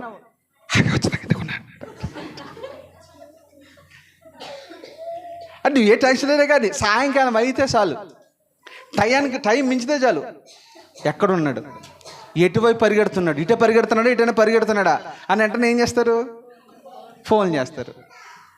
మీరు డ్యూటీకి వెళ్ళినప్పుడు మీకు ఫోన్లు వస్తాయి రావా? వస్తాయి రావా? మరి గట్టిగా చెప్పండి. వస్తాయి. ఎందుకని? నీకు ఒక గుదిబండ ఉంది, ఇక్కడ నీకు ఒక బాధ్యత ఉంది, ఉందా లేదా? సాల్మంట జోకేనా నేను చెప్పింది? అవునా కదా? ఎందుకు ఈ విషయం చెప్తున్నానంటే, ఏదో ఒకటి ఉంటుంది కదా. సాయంకాలం అయితే మనకి ఏదో ఫోన్ వస్తుంది, ఏదో మంచి పని మీద ఉంటాం మనము. కొంతమందికి దేవుని పనిలో ఉన్న ఫోన్లు వస్తాయి, ఇసుకిస్తారు. ఎందుకు విషయాలు చెప్తున్నానే, చిక్కబడితే కనుక నువ్వు పరిగెట్టలేవు. అక్కడ ఏం రాయబడి ఉంది? అక్కడ సులువుగా చిక్కులు పెట్టే పాపములు విడిచిపెట్టండి. ఆటలు విడిచిపెట్టండి. ఏం విడిచిపెట్టాలి మనము? కులానికి అది విడిచిపెట్టడం, మతానికి అది విడిచిపెట్టడం, ప్రాంతానికి అది విడిచిపెట్టడం, ఉద్యోగానికి అది విడిచిపెట్టడం, ధనమునికి అది విడిచిపెట్టడం. విడిచిపెట్టవలసింది ప్రాముఖ్యమైనది ఏంటంటే, పాపమును విడిచిపెట్టేవారుగా మనం ఉండాలి. నిన్ను ఏదేదైతే పాపంలో నెట్టివేస్తుందో, పాపంతో నిన్ను ముంచివేస్తున్నాడో అది మనం విడిచిపెట్టి పారిపోవాలి. విడిచిపెట్టి పారిపోయే వాళ్ళు అగ్రగణ్యుడు ఒక ఆయన ఉన్నాడు. ఆయన ఏసేబు పాపం పట్టుకుంటూ ఉంది. ఆ పాపం పట్టుకునే ముందు అంటుంది, చాలా ఆఫర్లు ఇస్తుంది. ఇదిగో రా, నువ్వు నాతో పాపం చేయి, నాతో నువ్వు ఉంటే నీకు ఈ బానిస ఉండదు బ్రతుకు, నీకు బానిస బ్రతుకు ఉండదు, రా నాతో ఉండు, ఇదంతా నీకు రాసి ఇచ్చేస్తాను, అసలు రెండో కంటికి తెలియకుండా చేస్తాను. పాపం వెంటాడుతూ పట్టుకోవడానికి ప్రయత్నం చేస్తుంది. ఈ పరిశుద్ధుడు అంటున్నాడు, నిన్ను నన్ను చూచిన వాడు ఒకడు ఉన్నాడు, జాగ్రత్త. సులువుగా చిక్కులు పెట్టే పాపం అది ఇంటిలోనే, ఇంటి బయట కాదు సుమి. ఈరోజు క్రైస్తవులకు ఒక విషయం చెప్తాను. క్రైస్తవులు ఇది వరకు లోకస్తులకైతే పాపం చేయడానికి ఎక్కడో ఒక స్థలానికి వెళ్ళాలి, కానీ క్రైస్తవుడికి పాపం చేయడానికి పాపమే మన ఇంటికి వస్తూ ఉంది, పాపమే మన ఎదుటికి వస్తుంది, పాపమే మన ఇంటిలో ఉంటూ ఉంది. పాపం చేయాలంటే బయట వాళ్ళైతే ఏదో వెతుక్కోవాలి, స్థలాలు వెతుక్కోవాలి. కానీ క్రైస్తవుడికి అలా కాదు. పాపమే నీ ఎదుట నిలబడుతూ ఉంది, పాపం నిన్ను తరుముతూ ఉంది, పాపానికి ఆఫర్లు ఇస్తూ ఉంది. తస్మా జాగ్రత్త. ఏసేబులాగా పాపను విడిచి పారిపోగలవా? విడిచిపెట్టాలి. సొదొమ గొమొర్రా కాలిపోతూ ఉంది. లోతు కుటుంబం విడిచిపెట్టి బయటకు వస్తూ ఉన్నారు. కానీ లోతు భార్య మాత్రము మళ్ళా వెనక్కి చూస్తుంది, మళ్ళీ వెనక్కి. ఉప్పు స్తంభం అయిపోయింది. లోకాన్ని విడిచిపెట్టాలి నువ్వు ఇప్పుడు. ఒకటి, పాపాన్ని విడిచిపెట్టే అనుభవం నీకు ఉండాలి. 2, లోకాన్ని విడిచిపెట్టే అనుభవం నీకు ఉండాలి. 3, లోక ఆశలు విడిచిపెట్టే నీకు అనుభవం ఉండాలి. లోకంలో ఉన్నదంతా కూడా నేత్రాశ, శరీరాశ, జీవపు డంబం, దాన్ని మనం విడిచిపెట్టాలి. అంతగా కులం విడిచిపెడతాం కాదు, అసలు కులమే లేదు. ఏదో నువ్వు తొలగించుకున్నది వేరే సంగతి, దాన్ని విడిచిపెట్టడం అవసరం లేదు. నీ కులం నీ దగ్గర పెట్టుకో, నీ మతం నీ దగ్గర పెట్టుకో. ఒకటి, వాటిని మనం విడిచిపెట్టాలి. ప్రాముఖ్యమైనది లోక సాంప్రదాయాలు మనం విడిచిపెట్టాలి. ఈ రోజున ఏం విడిచిపెట్టాలి? ఇంకా చేస్తున్నామా మనం? ఇంకా రోజులు చూస్తున్నామా? వారాలు చూస్తున్నామా? డెలివరీకి వెళ్ళాలంటే రోజులు. అక్కడ ఆమె చెప్తుంది మనకి, ఎవరు మన ఇంటికి పెద్ద సైతాన్లు ఎవరంటే ఈ మధ్యకాలంలో మనోళ్ళే. నిజంగమ్మా, అవునంటారు కాదంటారా మీరు? వాళ్ళు చెప్తారు, అమ్మా నువ్వు ఇంటికి వెళ్ళకూడదు, లేదా ఇల్లు మారకూడదు, ఇన్ని నెలలు దాటిన తర్వాత వెళ్ళాలి. మళ్ళీ ఆమె చెప్తారు, నువ్వు ఆ పసుపు తాడు కట్టి అంటారు ఒకటి, ఆ కాలు తాడు కట్టి అంటారు ఒకడు. నేను అంటారు, ఈ సైతాన్లు ఎక్కడో కదా అక్కడే ఉన్నారు. కానీ నువ్వు చాలా సున్నితంగా ఏమన్నా తెలుసా? అమ్మా ఒకప్పుడే మనం చేసాం, కానీ ఇప్పుడు మేము వాక్యంలో ఎదిగాం, వాక్యం తెలుసు, మాకు వాక్యం అర్థమైంది. అలాంటివి ఏం జరగవమ్మా, అమ్మ అలాంటివి ఏం జరగవు నాన్న అని మనమే వాళ్ళకి సజెషన్ ఇచ్చి చెప్పేటట్టుగా మనం ఉండాలి. అందుకే పెద్దలు చెప్పారు కదా. పెద్దలు ఏం చెప్పారు? బైబిల్ రాయబడిన మాట మీకు తెలుసా? పెద్దల యొక్క జాను ఏమన్నారు? పెద్దల యొక్క పారంపర్యాచారం అంటారు చూసారా, అంటే వాళ్ళ సాంప్రదాయాలు అవి మీరు బైబిల్ ఉందా లేదా? అది ఉందా లేదా? అమావాస్య చూడాలని ఉందా? లేదు. ఇవన్నీ ఏమీ లేవు. మనం ఇంకా అట్లా పట్టుకుని ఉంటున్నాం. అవి పట్టుకున్నంత కాలము నువ్వు దీనిలో చెక్కబడి ఉన్నావని అర్థం చేసుకో. వీటిని విడిచిపెట్టి పరిగెట్టు. చాలాసార్లు మీకు ఒక మాట చెప్తాను కదా, ఒక ఆయన అమావాస్య రోజున పెళ్లి చేసుకున్నాడు, ఇప్పుడు ఫ్లైట్లో తిరుగుతున్నాడు ఆయన. మరి ఏమందాం మనం? ఇప్పుడు ఏమందాం చెప్పు? నాకు మీరు అమావాస్య రోజున ఏమైనా ఇవ్వాలనుకుంటే అమావాస్య రోజున ఏదైనా ఇవ్వండి, నాకు నేను తీసుకుంటాను. నాకు అమావాస్య ఏం లేదు, ఇస్తారా మీరు? అమావాస్య లేదు, ఇంకోటి లేదు, ఓకేనా? ఈరోజు మాకు ఏమీ లేవు అనుకున్న వాళ్ళు మాత్రం నిస్వార్థంగా చేతుల పైకెత్తి స్తోత్రాలు చెప్పండి. స్తోత్ర. కొంతమంది ఎత్తుతలేదు, రైట్. ఇంకా ఈ రోజు కానీ మీరు ఏమైనా అమావాస్యలు కానీ, రోజులు కానీ, వారాలు కానీ, తేదీలు కానీ,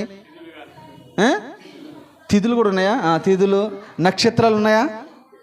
అవి ఏమి మనకి ఉండకుండా ఉండునుగాక. నేను తెలుసా, దైవజనుడు ఎప్పుడు మీకు అవకాశం ఇస్తే అప్పుడే మీకు మంచి రోజు. దైవజనుడు ఎప్పుడు మీ ఇంటికి వస్తే అదే మీకు మంచి రోజు. ఒకసారి మీకు చెప్పాను కదా, మళ్ళీ కొత్తలు వచ్చారు కూడా ఒకసారి చెప్తాను. చాలా సంవత్సరాల క్రితము ఒక ఇంటి ఓపెనింగ్కి వెళ్ళాను నేను. వెళ్తే మాకంటే ముందు అవన్నీ ముస్తాబు చేసేసింది.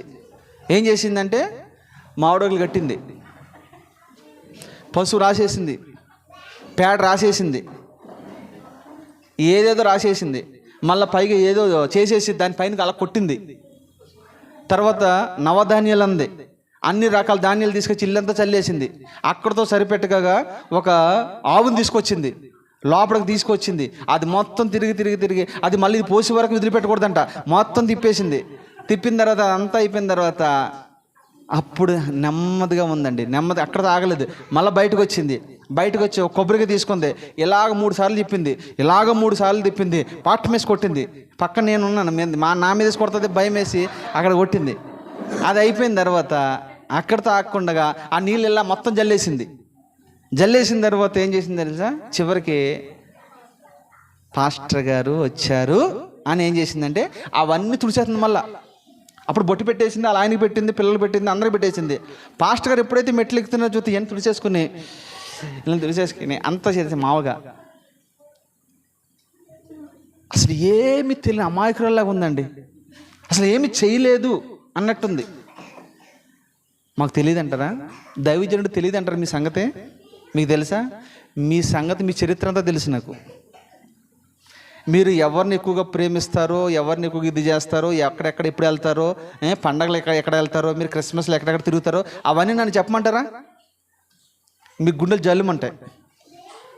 చెప్పమంటారా? అందరి ముందు చెప్పడం, పర్సనల్గా చెప్తాను కావాలంటే అడగండి. అందరి ముందు అయితే బాగోదు కదా.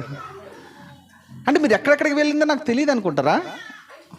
మీకు తెలుసా? వాళ్ళు నాకు ఫోన్ చేస్తారు, నాకు ఎలా తెలుసు అది కూడా మీకు చెప్తాను. నా దగ్గర మాయ ఉంది అనుకుంటారు కదా మీరు. అలాంటిది ఏం లేదు. కానీ మీరు ఎక్కడికైతే వెళ్ళారో వాళ్ళే నాకు మళ్ళీ ఫోన్ చేసి అయ్యగారు మన వాళ్ళు ఇక్కడికి వచ్చారని చెప్తారు వాళ్ళు. మీరు చెప్పరు. దీన్ని ఏమంటారు? సులువుగా. అదే సులువుగా చిక్కులు పెట్టిన మేము జ్ఞానంగా ఉన్నాం కాబట్టి సరిపోయింది. లేకపోతే ఎరా నువ్వు అక్కడికి ఎందుకు వెళ్ళావంటారా అని అన్నాం అనుకోండి, ఏమైపోద్ది అక్కడ? మేము ఎందుకు అన్నామంటే అజ్ఞానం మనకుంది కాబట్టి. రైట్. సులువుగా చిక్కులు పెట్టే పాపమును విడిచిపెట్టి విశ్వాసమునకు కర్తయు, మళ్ళా చదువు, విశ్వాసమునకు కర్తయు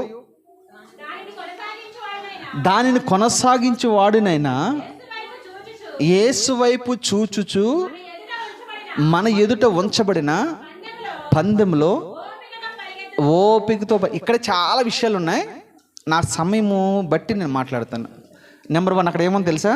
విశ్వాసమునకు కర్త. విశ్వాసకర్త ఎవరు? కర్త అంటే ఏంటి? పెద్దవాడు, అంతేనా? గొప్పవాడు. పెద్దవాడు లేదా గొప్పవాడు. కర్త, కర్మ, క్రియ అంటారు చూసారా? ఇదనమాట కర్త. అంటే విశ్వాసానికి ఉనికి పొట్టెవరు? యేసుక్రీస్తు ప్రభువే. కర్త ఎవరు? యేసుక్రీస్తు ప్రభువే. ఆయన మనము దృష్టి ఉంచాలి ఆయన పైన. అందుకని అబ్రహాముని ఎవరు చూశాడు? అబ్రహాము విశ్వాసాల తండ్రి అబ్రహామే. కానీ అబ్రహాం అంతకుముందు ఎవరిని చూశాడు? ఈ విశ్వాసులకు తండ్రిని చూశాడు. ఈ విశ్వాసకర్తనే చూశాడు. ఆయన పిలిచినప్పుడు ఏ ఊరో తెలియదు, ఏ ప్రాంతమో తెలియదు, ఏ అడ్రస్సో తెలియదు. అయినా కానీ విశ్వాసం ఒక కర్త, దాన్ని కొనసాగించి యేసు వైపు ఎవరో అబ్రహాము నడిచాడు. అలాగా విశ్వాసకర్త దాన్ని కొనసాగించు యేసు వైపు చూచు. రెండోది మనం ఏం చేయాలి తెలుసా? ఒకటి కర్త అయిన వాడిని చూడాలి, రెండు కొనసాగించని యేసు వైపు చూడాలి. ఇందాక అదే చెప్పను, ఎవరినెవరినో చూడదు. మనం సంఘంలో ఎవరిని చూడదు. నువ్వు యేసైని ఒక్కనే చూచుదువు గాక. యేసై నువ్వు చూస్తే ఎక్కడ పడిపోవు. నువ్వు మమ్మల్ని చూసావా ఎక్కడ పడిపోతావు, పక్కన చూసావా పడిపోతావు. ఇప్పుడు బాగా వెంకట్ బాగా ప్రార్థన చేస్తున్నాడు, వెంకట్ని ఎబ్బినేజర్ చూశాడు అనుకో, వెంకట్ ఎక్కడ పడిపోతావు, నువ్వు కూడా. జాన్ని బాగా చూసినాడు కొంతమంది ఉంటారు, జాన్లో నువ్వు పడిపోతావు. జీవన బాలను చూసిన కొంతమంది ఉంటారు, అక్కడ అలాగే పడిపోతావు. ఇసాకును చూసిన కొంతమంది ఉంటారు, ఆ డ్రమ్ కూడా ఆగిపోతాడు. అంతే, ఏం లేదు ఇక అందులో. వసంతం చూసాడు ఉన్నాడు అనుకోండి, వసంతం ఏముంది, నెక్స్ట్ ఆదివారము వస్తాడో రాడో తెలియదు, అక్కడ ఆగిపోతావు నువ్వు. వాస్తవాలు ఇవన్నీ చెప్పేది నేను. ఆ పేర్లు ఎందుకంటే నా పిల్లలు కాబట్టి వాళ్ళు అర్థం చేసుకుంటారు కాబట్టి చెప్తున్నా. వీళ్ళని చూస్తే మనం ఆగిపోతాము. ఎవరిని చూడాలి ఇక్కడ? వాక్యాన్ని చూడాలి. ఆయన చూస్తూ మన ఎదుట ఏం ఉంచబడింది? ఒక పందెం ఉంచబడింది మన ఎదుట. ఆ పందెం ఓపిక ఉండాలమ్మా. చివరిది ఏంటి తెలుసు? ఓపిక ఉండాలి. మనకి ఏముండాలి? ఓపిక. చాలామందికి ఓపిక ఉండదు. ఈ మధ్యన క్రైస్తవులు అసలు ఓపికే లేదు. ఉందా అంటే ఏమంటారు తెలుసా? ఇప్పుడు నమ్ముకున్నామంటే వెంటనే వాడి పరలోకానికి వెళ్ళిపోవాలి. నేను అంటాను, ఇప్పుడు నువ్వు నమ్ముకుని నువ్వు వెంటనే పరలోకం వెళ్ళిపోవాలంటే నేను వెంటనే ప్రభు ఇక్కడ ఏం చేయాలి? తీసేయాలి నేను ఇక్కడ. అంతే కదా, వెంటనే వెళ్ళిపోవాలంటే అదే కదా. పరలోకానికి వెళ్ళేవాడికి ఒక ట్రైనింగ్ ఉంటుంది, సేవ చేసేందుకు ఒక ట్రైనింగ్ ఉంటుంది, విశ్వాసకు ఒక ట్రైనింగ్ ఉంటుంది, సంఘంలో విశ్వాసులకి ట్రైనింగ్ ఉంటుంది. అందరికీ ఎలా మట్టి అలాగే ఎక్కడ బట్టి అక్కడికి వెళ్ళిపోతే నీ వల్ల సంఘాలు పాడైపోతాయి, నీ వల్ల కుటుంబాలు పాడైపోతాయి, నీ వల్ల సంఘాల్లో ఇబ్బందులు కలుగుతాయి, కుటుంబాల్లో ఇబ్బందులు కలుగుతాయి. నీకు మనశ్శాంతి ఉండదు, వాళ్ళకి మనశ్శాంతి ఉండొచ్చు. ట్రైనింగ్, ఓపిక. దాన్ని ఓపిక అంటారు. బైబిల్ భాషలో ఓపిక అన్నారు, మన భాషలో ట్రైనింగ్ అన్నారు. ట్రైనింగ్ ఉండాలి. అంటే ఓపిక వెళ్ళినోడు ఏంటంటే, చూడండి సామెతలో ఒక మాట ఉంటుంది, మీరు ఇంటికి వెళ్ళిన తర్వాత చదువుకోండి. తొందరగా పరిగెట్టువాడట తొందరగా దారి తప్పిపోతాడట. తెలుసా? తొందరగా పరిగెట్టేటోడు అదే తొందరగా చర్చికి వచ్చేస్తారు, తొందరగా సంఘ పెద్ద అయిపోతారు, తొందరగా అసిస్టెంట్ పాస్టర్ అయిపోతాడు, తొందరగా పాస్టర్ అయిపోతాడు, తొందరగా వేరే కుంపటే తొందరగా ఫాస్ట్గా ఈడు వచ్చేది సంవత్సరం కూడా కాదు, అన్నీ జరిగిపోతాయి ఇక్కడ. దీన్ని ఏమంటారు? తొందరపాటు అంటారు. ఎస్, తొందరపాటు లేదా వేగంగా పరిగెట్టడం. మేము పరిచర్యకు వచ్చామంటే 12 సంవత్సరాలు ఒక దిక్కున మేము పరిచర్య చేసామండి. పరిచర్య చేస్తేనే లోటుపాట్లు ఏంటో మనకి అమ్మ తెలుస్తాయి లేదా? ఇప్పుడు పెళ్ళి అయిన వాళ్ళకి తెలిసినట్టుగా పెళ్ళి అవన వాళ్ళకి తెలుస్తుందా? రాజన్నకి ఇంటర్వ్యూ చేసామనుకన్నా మీకు పెళ్ళైంది ఎలాగొంది పరిస్థితి జీవితం అని అడిగామనుకో, ఏం చెప్తాడు? యవనస్తులకి ఏదైనా కౌన్సిలింగ్ అవ్వాలనుకు నేను అంటాను, రాజన్న దగ్గరికి వెళ్ళండి అంటాను. రాజన్న అంటాడు, అరే తమ్ముడా నీలేక నేను కూడా ఎగిరి సదులు పడ్డానరా, కంగారు పడకరా, ఏదైనా సమయం ఉంటుంది, ఆ సమయానికి నువ్వు చేసుకో, ఇలా ఒక మంచి ఉద్యోగం సంపాదించుకో, కనీసం ఒక 20,000 రూపాయలని సంపాదించుకో. ఈ మధ్యన మనకు చర్చి మానేసి ఒకడు వచ్చేవాడు, తర్వాత వస్తాడేమో చూద్దాం. ఆడి పేరేం పేరంటే పేరు చెప్పనులే. వాడు అన్నాడు, వచ్చినంటే అన్నాడు, తమ్ముడు ఎక్కడ చేస్తావు ఉద్యోగం అంటే పలానా దగ్గర. ఎంత నీకు జీతం అన్న? 13,000 అన్నాడు. మరి ఏంటి పెళ్లి చేసుకునే ఉద్దేశం ఏమైనా ఉందని అడిగి కొట్టినాను నేను. అన్న ఉందన్న అన్నాడు. ఏంటి 13,000కి ఏం పిల్లలను పోషిస్తావురా, ఆ మేకప్కే సరిపోతారా కదరా అని నేనన్నా. అదే ఆలోచిస్తున్నాను అన్న, ఏం చేయాలని అంటున్నాడు. ఏంటి 13,000కి 20,000కి చేసుకుంటే అసలు మిమ్మల్ని పోషించగలరమ్మా? అసలు మిమ్మల్ని గడపగలరా ఈ రోజుల్లో? అందుకనే కంగారు పడకూడదు. ఏదైనా మీకు సజెషన్ కావాలంటే రాజన్ దగ్గరికి వెళ్ళండి. ఓకే, దేవుడు మిమ్మల్ని అలా దీవించునుగాక. రైట్, ఇప్పుడు చూడండి, మనం ఎక్కడి వరకు వచ్చాం? ఓపికతో అంటే ఓపిక అంటే ఏంటి? ట్రైనింగ్. ఓపిక అంటే ఏంటి? సహనము. ఓపిక అంటే ఏంటి? నిదానం. నిదానమే ప్రధానం. ఓపికతో పరిగెట్టాలి. ఎప్పుడు వరకు పరిగెట్టాలి ఓపికతో? గమ్యం చేరే వరకు. నెమ్మదిగా పరిగెట్టేటోడికి ఆవేశం రాదు, నెమ్మదిగా పరిగెట్టేటోడికి అలసట రాదు, నెమ్మదిగా పరిగెట్టేవాడికి ఏముంటుందని అది ఆవేశం అంటారు కదండి, అది రాదు. ఓపికతో మనం పరిగెడతాం. ఓపికతో పరిగెడతాం అంటే ఓపికతో పరిగెడతామని మళ్ళీ చెప్పాను. ప్రతి కుడికకి మీరు వస్తేనే ఓపికతో మీరు పరిగెట్టినట్టు. ఇప్పుడు మళ్ళీ కొంతమంది అంటారు, ఇప్పుడే ఆదివారం అయింది కదా, మళ్ళీ అంటే శుక్రవారం అయితే ఏం వెళ్తాం? అర్థమైందమ్మా మీకు? ఇక్కడే మీ ఓపిక తెలిసిపోద్ది. అందరు నా వైపు చూడాలి. అక్కలో ఈరోజు ఆదివారం అయింది, పొరపాటున మన వాళ్ళందరూ యవనస్తులు ఉత్సాహంతో అన్న మేము ఇంకా వాక్యంలో బాగా ఎదగాలన్నా స్పెషల్ కూడా పెట్టండి అన్న, ఇప్పుడు 3 దినాల్లో సెలవులు వచ్చినాయి అన్న పెట్టండి అని అంటే మీరు వెంటనే ఏమంటారు తెలుసా? నిన్నే కదా ఆదివారం అయింది, నిన్నెళ్ళడమే పెద్ద మళ్ళా కుడికి పెడతారా? అప్పుడు ఇంటికి వెళ్ళిన తర్వాత అంటారు, అసలు నీకు బుద్ధి ఉందా? నీకు అలా ఉండలేకపోతున్నా, నువ్వు ఇంటికి వెళ్తే పిల్లలు అలానే మాటలు, నీకు అసలు బుద్ధి ఉందా? నీకు అంత ఓపిక ఉంటే ఒక్కడే వెళ్ళి చేసుకో. మాకంటూ కొన్ని ఉంటాయి, ఇష్టాసారంగా రమ్మంటావు నువ్వు అని ఈ ముందుకెళ్ళి వెనకలాగుతారు. సరే, మీరు నిజంగా అలాంటి వాళ్ళు కాదేమో అనిపిస్తుంది నాకు. ఒకసారి టెస్ట్ చేస్తాను. ఇప్పుడు మనకు 3 దినాలు ఉన్నాయి కదా, సెలవులు ఉన్నాయి లేవా? వారం రోజులు ఉన్నాయి. ఈ వారం రోజుల్లో మనకు ప్రేయర్ పెట్టండి అన్న వాళ్ళు ఒకసారి చేయిలు పైకి ఎత్తండి.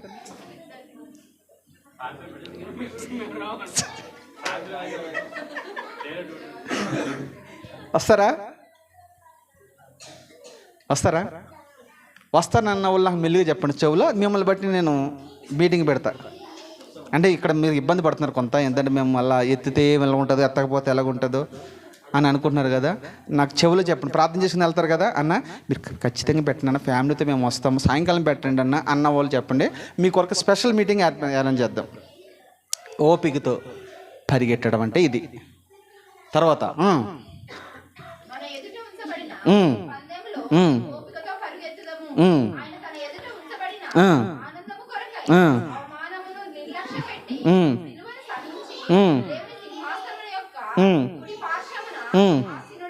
చాలు. యేసుక్రీస్తు ప్రభు మనకంటే ముందుగా పరిగెట్టాడు. తెలుసా మీకు? యేసుక్రీస్తు ప్రభులు వారు మనకంటే ముందుగా పరిగెట్టాడు. ఆయన విశ్వాసులకు కర్త, విశ్వాసానికి కర్త, లేదా నీతికి కర్త, పరిశుద్ధతకి కర్త. ఈయన ముందు పరిగెట్టాడు. ముందు పరిగెట్టినప్పుడు ఎలా పరిగెట్టాడంట? ఇప్పుడు మనం చదువుకుని ఉన్నాయి కదా, అవమానాన్ని మనం ఏం చేయాలి? నిర్లక్ష్య పెట్టాలి. నిర్లక్ష్యం అంటే ఏంటి? పట్టించుకోకపోవటం. ఇప్పుడు మనం ఇక్కడ వాక్యం చెప్తే పట్టించుకోం కదా.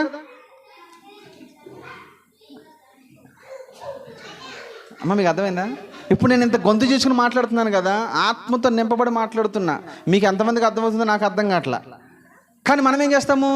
కొంతమంది పిల్లల్ని అరే పడుకోరా ఒకడు పడుకును, కొంతమంది పాలు అట్టించుకున్న వాళ్ళు ఉంటారు, కొంతమంది రకరకాల పరిస్థితులు ఉంటాయి.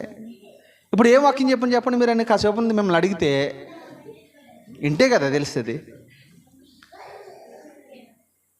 అంటే నిర్లక్ష్యం, మందిరకు వచ్చే విషయంలో నిర్లక్ష్యం, వినే విషయంలో నిర్లక్ష్యం, పాటించే విషయంలో నిర్లక్ష్యం, అంత నిర్లక్ష్యమే.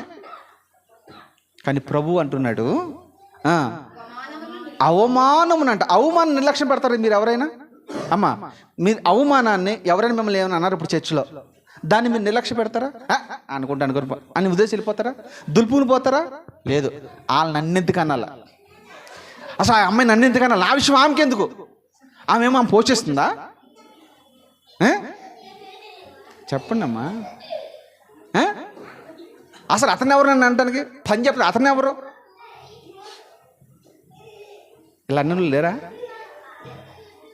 పొరపాటున ఇక్కడ ఏదో పాపం కొంతమందిని బాధ్యులు అప్పచెప్తాను, వాళ్ళు ఏదో కొంత ఫోన్ చేసి పాపం మీకు ఎవరైనా ఏదైనా అన్నారనుకో, అది నేను చెప్పిందని భావించుకోండి. అతను చెప్పిందని ఎందుకు అనుకుంటాను? మీకు ఇక్కడి నుంచి ఏదైనా ఒక మాట డెలివరీ అవ్వింది అని అంటే అది నా ద్వారానే వాళ్ళకి పాస్ అవుతే తప్ప అది మీ వద్దకు రారు.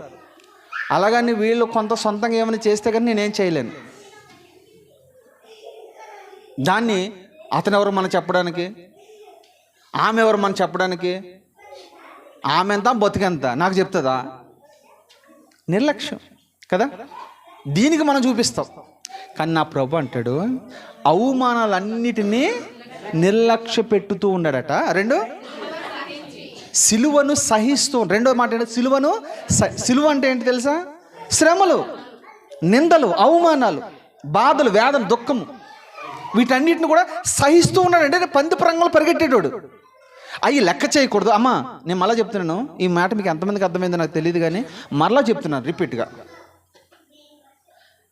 ఈ పంది ప్రాంగంలో పరిగెట్టేటోడికి అవమానాలు వస్తాయి, నిందలు వస్తాయి, శ్రమలు వస్తాయి. వీటిని మనము తట్టుకుంటూ ముందుకు పోవాలి, లేదా ప్రక్కన పెడుతూ ముందుకు వెళ్ళాలి. ఇప్పుడు నువ్వు తట్టుకోకుండా వెళ్ళావు అనుకుందాం. ఉదాహరణకి ఇక్కడ ఎవరో నేను ఏదో అన్నారని చర్చి మనిషి వేరే చర్చికి వెళ్ళావు అని అనుకో. అక్కడ ఉండవా? ఇవి ఉంటాయి, ఉండవా? మరి అక్కడికి ఇలాంటి పరిస్థితి ఇంకో చర్చికి వెళ్తావా? ఇలా తిరుక్కుంటూ వెళ్ళండి. ఏమంటారంటే బైబిల్లో, సాతాను గాడిని అరే నువ్వు ఎక్కడికి వెళ్ళి వస్తున్నావురా అని అడిగాడు. ఎక్కడికి వెళ్ళి వస్తున్నావు, ఏముందా, భూమి అంతా నాదే కదా, అటు అటు తిరుగుతుంటూ వచ్చానండి. కొంతమంది ఈ సంఘంలో కొంతకాలము, ఇంకో సంఘంలో కొంతకాలం, ఇంకో సంఘంలో కొంతకాలం. వీడికి ఒక గురు ఉండదు, వీడికి ఒక దర్శనం ఉండదు. కొంతమంది గురు లేని వాళ్ళు, దర్శనం లేని వాళ్ళు మన దగ్గర నుంచి వెళ్ళిపోయారు. అప్పుడప్పుడు అక్క నేను మాట్లాడుకుంటూ ఉంటాం, చెత్త అంతా పోయింది అనుకుంటాం. మేము చాలా హ్యాపీగా ఫీల్ అవుతాం. ఎందుకు విషయం చెప్తున్నాను తెలుసా? వస్తాయి, నిందలు వస్తాయి, అవమానాలు వస్తాయి, బాధలు వస్తాయి. మీకంటే ఎక్కువ బాధలు మాకే వస్తాయి. మీకు తెలుసో తెలీదు. మీకు 10 ఇంతలు ఉంటే మాకు 90 ఇంతలు ఉన్నాయి. నమ్ముతారా మీరు? ఇక్కడికి వచ్చి రోజు వాక్యం మీద ధైర్యంగా చెప్తున్నాను అన్న బాగా హ్యాపీగా ఉన్నాడేమో అనుకుంటున్నారే మీరు. బాధతోనే ప్రతి వాక్యం చెప్తూ ఉన్నాను నేను. ఇట్లా సహించుకుంటూ ముందుకెళ్ళాలి. ఇరుగ్గా ఉంది, అమ్మో ఇరుగ్గా ఉందండి సంఘము, ఫ్యాన్ లేదండి సంఘంలో, ఉంటాయి ఇబ్బందులు, ఇబ్బందులు ఉంటేనే మనం పరిగెట్టగలదు. ఇబ్బంది లేకుండా పరిగెడతావా? అదే గురి అంటే. ఆ తర్వాత ఏముంది? ఈయన ఇవన్నీ భరించిన యేసయ్యని చూడండి. భూమి మీద ఉన్నంత కాలము ఎన్ని నిందలు పడ్డాడండి? కొట్టారా ఆయన్ని? తిట్టారా? అవమానించారా? ఉమ్ము వేశారా? గెడ్డము లాగారా? పిడిగుద్దులు గుద్దారా? ఆయనకి కలిగిన దెబ్బలు కానీ, ఆయన కలిగిన అవమానం కానీ నాకు తెలిసి ఏ మనుషుడికి ఇంతవరకు కలగలేదు. కలిగితే మనం ఉంటామా? ఇప్పుడు ఇదే దెబ్బలో నేను మిమ్మల్ని ఎవరినైనా కొడితే మీరు చర్చకు వస్తారా, మానేస్తారా? దావీదు అదే అంటాడు, నీతిమంతులు నన్ను కొట్టుట నాకు తైలాభిషేకం లాంటిది అంటాడు. దైవజనుడు మనల్ని గద్దించుట, బుద్ధి చెప్పుట, సరి చేయుట, అది తైలాభిషేకం అనుకోవాలి. కానీ అన్నేంటి మనల్ని అంటున్నాడు? ఏందబ్బాయి మనల్ని అంటున్నాడు? భర్తలు ఈ మధ్య ఇలాగా అన్నారు. ఏందబ్బాయి అలా మాట్లాడుతున్నాడు? అన్నకి ఏంది అన్న అలా మాట్లాడుతున్నాడు? మన విషయాలు అన్నకెందుకు? ఓయ్ అన్నకి. ఇది రెండో భాష. మొదటిది మీకు అర్థమైందా? అబ్బాయి ఓయ్, లేకుంటే పేరు పెట్టి వెంకట చెప్పలు కూడా సరే. అదే కదా భర్తని ఇవ్వని పిలుస్తున్నారు. ఎరా వెంకట్, లేకుంటే ఇంకేముండే కదా. మరి అందరూ బాధపడతారు కదా, చెప్పకూడదులే. అలా పెట్టి పిలుస్తున్నారండి ఈ మధ్యన. ఓయ్ ఇట్లా. ఇది కదండి భర్తను గౌరవించాలి. యజమానుడిని పిలుస్తామని ఇక్కడి నుంచి అన్నవాళ్ళు ఒకసారి గట్టిగా హల్లెలూయా చెప్పండి. ఒక్కడ చెయ్యి పక్కట్లేదు. ఎందుకంటే నేను ఇలా అడిగితాను, మళ్ళీ వచ్చేవారు నేను అలాగ అన్నారా లేదని. పలుకుతారమ్మా. మీరు ట్రై చేయండి. ఈసారి ఏమంటారంటే, అశోక్ ఇంటికి మెకానిక్ పనిచేసి ఇంటికి వచ్చాడనుకో, ఏమంటారు తెలుసా? యజమానుడా రా, భోజనం పెట్టారు రా అని అంటే మనోడు ఫీజులు ఎగిరిపోతాయి. ఎవరు నన్నేనా ఎవరు.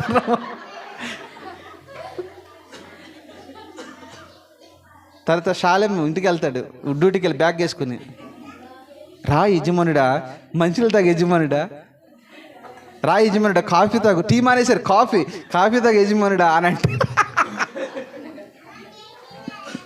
ఎలా కూడా చెప్పండి. మీరు నిజంగా అప్పటికప్పుడు వెళ్ళి ఒక 1000 రూపాయల చీర కొరకు తీసుకొచ్చి ఇచ్చేస్తారు. తీసుకో నా యజమానురాలా అని మనోడు మాట్లాడతాడు. ఎలాగుంటుంది ఇది? మీరు యజమానుడిని ఎప్పుడైతే పిలుస్తారో, ఏది విత్తుతామో అప్పుడు మీరేమని పిలుస్తారు? యజమానురాలా. అబ్బా, అలాంటి భాష మనకు వచ్చును గాక. నెంబర్ ఫిలిప్పీయులకు రాసిన పత్రిక 3:12.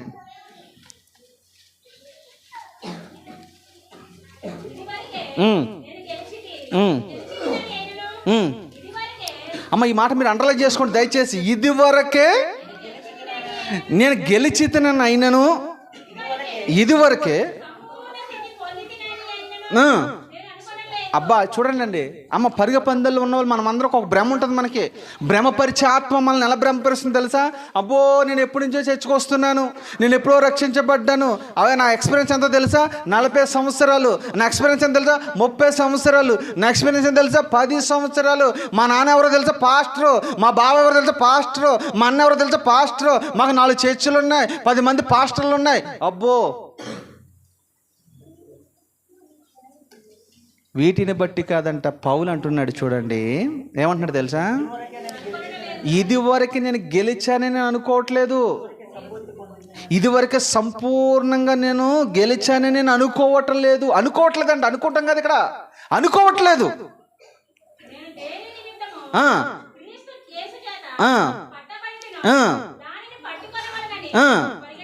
చాలా అద్భుతమైన మాట. పౌలు అంటున్నాడు, నేను గెలిచానని నేను అనుకోవట్లేదు. చాలామంది ఏమనుకుంటున్నాం ఇక్కడ? మనము గెలిచామనుకుంటున్నాం. మీరు నిజంగా గెలిచిన వారు ఎవరైనా ఉన్నారా అని అడిగారు అనుకో, ఎవరు నిశ్శబ్దం అయిపోతారు. ఎవరు గెలవలేదు, ఇంకా మనము పరిగెడుతూనే ఉన్నాం. కొంతమంది మధ్యలో ఆగిపోతూ ఉన్నారు. పండగలతో ఆగిపోతూ ఉంటారు. చెప్పాను కదా మీకు, అప్పుడప్పుడు చుట్టాలతో ఆగిపోతారు, నీళ్ళు వస్తే ఆగిపోతారు, మబ్బు పడితే ఆగిపోతారు, వర్షం వస్తే ఆగిపోతారు, కడుపు నొప్పి వస్తే ఆగిపోతారు, పిల్లడికి బాగపోతే ఆగిపోతారు. కానీ పౌలు అలా కాదు, పరిగెడుతూనే ఉన్నాడు. మళ్ళీ చివరి నాకు ఆ మాట చదువు నిజంగా ఆశ్చర్యం కలిగిందండి. మీకు ఎలాగుందో కానీ విన్నోళ్ళకి. అక్కడ ఏమంటాడు అంటే, పౌలు అంతటి వాడే అంటున్నాడు ఇక్కడ, నేను గెలిచాని నేను అనుకోవట్లేదు. ఏంటి ఆయన అనుకోవట్లేదంట? ఎవరైనా మహానుభావుడు, క్రొత్త నిబంధన దరిదాపుగా రాసినవాడు, మండుచున్న సంఘాలు కట్టినవాడు, మంచి ఉపదేశము, ఆరోగ్యకరమైన ఉపదేశమును బోధించినవాడు, 3 ఖండాలు కదిలించినవాడు,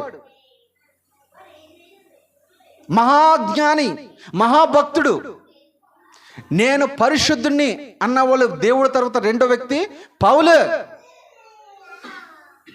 నేను క్రీస్తు పోలి నడిచాను, డెఫినెట్లీ మీరు నన్ను పోలి నడవండి అని సవాలు విసిరినవాడు.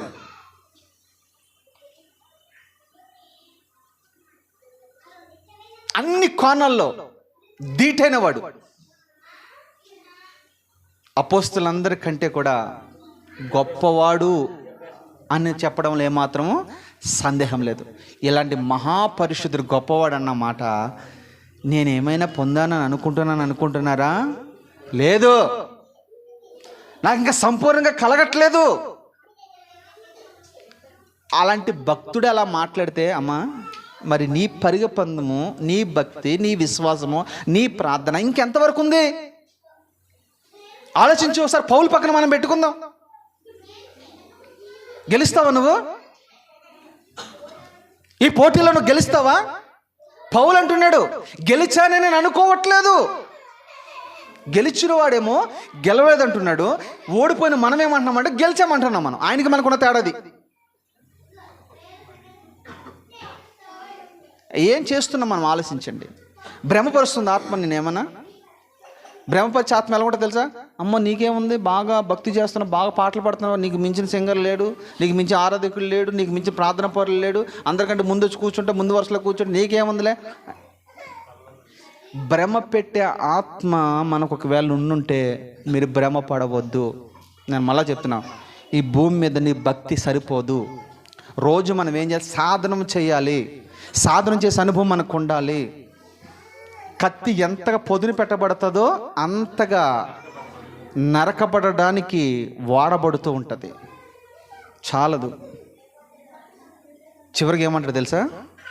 తర్వాత ఏమంటాడు చివరికి? అది క్రీస్తు యేసు చేత ఏ విషయంలో నేను పట్టబడుతునో దానిని పట్టుకున్న వాళ్ళని పరిగెడుతూ. చాలు. అసలు ఇంతగా మనం దేని విషయంలో పట్టబడ్డాం? మనము మిమ్మల్ని అడిగితే మీరు ఏం చెప్తారు? మనం ఏ విషయంలో పట్టబడ్డామో ఎవరికైనా తెలుసా? చెప్పండి, ఎవరికి ఒకళ్ళు చెప్పండి. జాన్ చెప్పు, ఏ విషయంలో పట్టబడ్డా నువ్వు? చెప్పాలి. ఒకరు ఎవరైనా చెప్పగలరా? ఏ విషయం గురించి మనం పట్టబడ్డాము చెప్పాలి. ఏ విషయంలో పట్టబడ్డాం? ఒక్కడ చెప్తలేదు.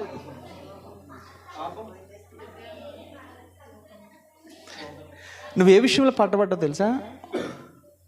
ఒకటి, కొన్ని విషయాలు ఇక్కడ చెప్తాను, కొన్ని విషయం పరలోకమే చెప్తాను.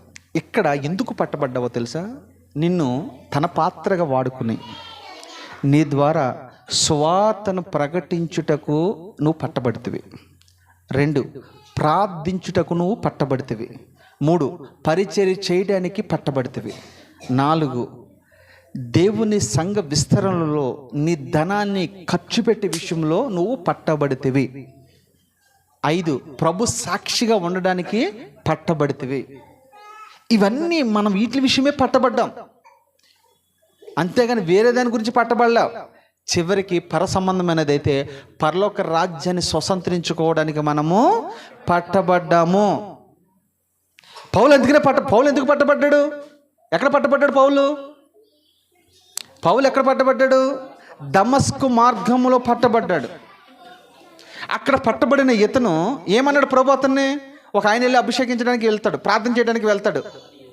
అననీయ అనే ఒక వ్యక్తి వెళ్తాడు, భయపడతాడు. అమ్మో వాడు మామూలుడు కాదండి బాబు, వాడి దగ్గరికి ఎందుకు వెళ్ళమంటున్నారు మీరు? నేను ఆ అడ్రస్కి వెళ్ళను, వేరే చెప్పండి వెళ్తాను అన్నాడు. లేదు నువ్వు అక్కడికి వెళ్ళాలన్నాడు. అక్కడికి వెళ్ళిన తర్వాత సౌలుని చూసి ఆ ప్రవక్త భయపడ్డాడు. ఎందుకంటే అంత క్రూరుడు, అంత భయంకరమైన వ్యక్తి. అయితే ప్రభు అన్నాడు, లేదయ్యా నువ్వు అతని దగ్గరికి వెళ్ళి ఫస్ట్ అంటే వెళ్ళాడు, ప్రార్థన చేశాడు. చేసిన తర్వాత పాపలన్నీ కడగబడ్డాయి, పొరలు మొత్తం రాలిపోయినాయి. దాని తర్వాత ఒక మాట ప్రభు అక్కడ అన్నాడు, ఇతడు నాకు సాక్షార్థమై ఇతను ఎక్కడికి వెళ్ళినా ఇతని ద్వారా నేను మహిమపరచబడతాను, ఇతని ద్వారా నేను ఘనపరచబడతాను అని ఇంత నిమిత్తం నేను అతను పట్టుకున్నాను అంటాడు. ఎందుకు పట్టుకున్నాడు? అతన్ని సాక్షి గురించి పట్టుకున్నాడు. ఎందుకు పట్టుకున్నాడు? సువార్త ప్రకటించడానికి పట్టుకున్నాడు. ఎందుకు పట్టుకున్నాడు? సంఘాలు కట్టడానికి పట్టుకున్నాడు. ఎందుకు పట్టుకున్నాడు? అనేక మందికి నిజంగా చెప్పాలంటే ఆ రోజున సౌలుని కానీ దేవుడు పట్టుకోకపోతే చాలా మందికి సువార్త వెళ్ళేది కాదు, చాలా ప్రాంతాలకు వెళ్ళేది కాదు. అలాగా ఈ లోకంలో ప్రభుని నేను ఎందుకు పెట్టుకున్నాడు తెలుసా? కనీసం నీ ఇంటి వరకైనా నువ్వు సువార్తను, కనీసం నీ ఇంటి వరకైనా నువ్వు దేవుని సన్నిధికి తీసుకొస్తావేమోనని కనీసం అదైనా చేయగలుగుతున్నామా? నిన్ను ఇక్కడ ఎందుకు పెట్టాడు? ఇక్కడ నేను ఈ పట్టణంలో నీ ఇరుగు పొరుగు వారు ఉంటారు. మన సండే స్కూల్ టీచరు ఒక వారిని ఎవరో వాళ్ళ ఇంటికాడ ఎవరో ఒక ఆమె ఉంటే ప్రార్థనగానే పిలిచారు. నేను కొంతమంది సహోదరులు వచ్చారు. నేను చాలా సంతోషపడ్డాను. ఫస్ట్ వాళ్ళు ఏదైనా చేసుకున్న తర్వాత సెకండరీ.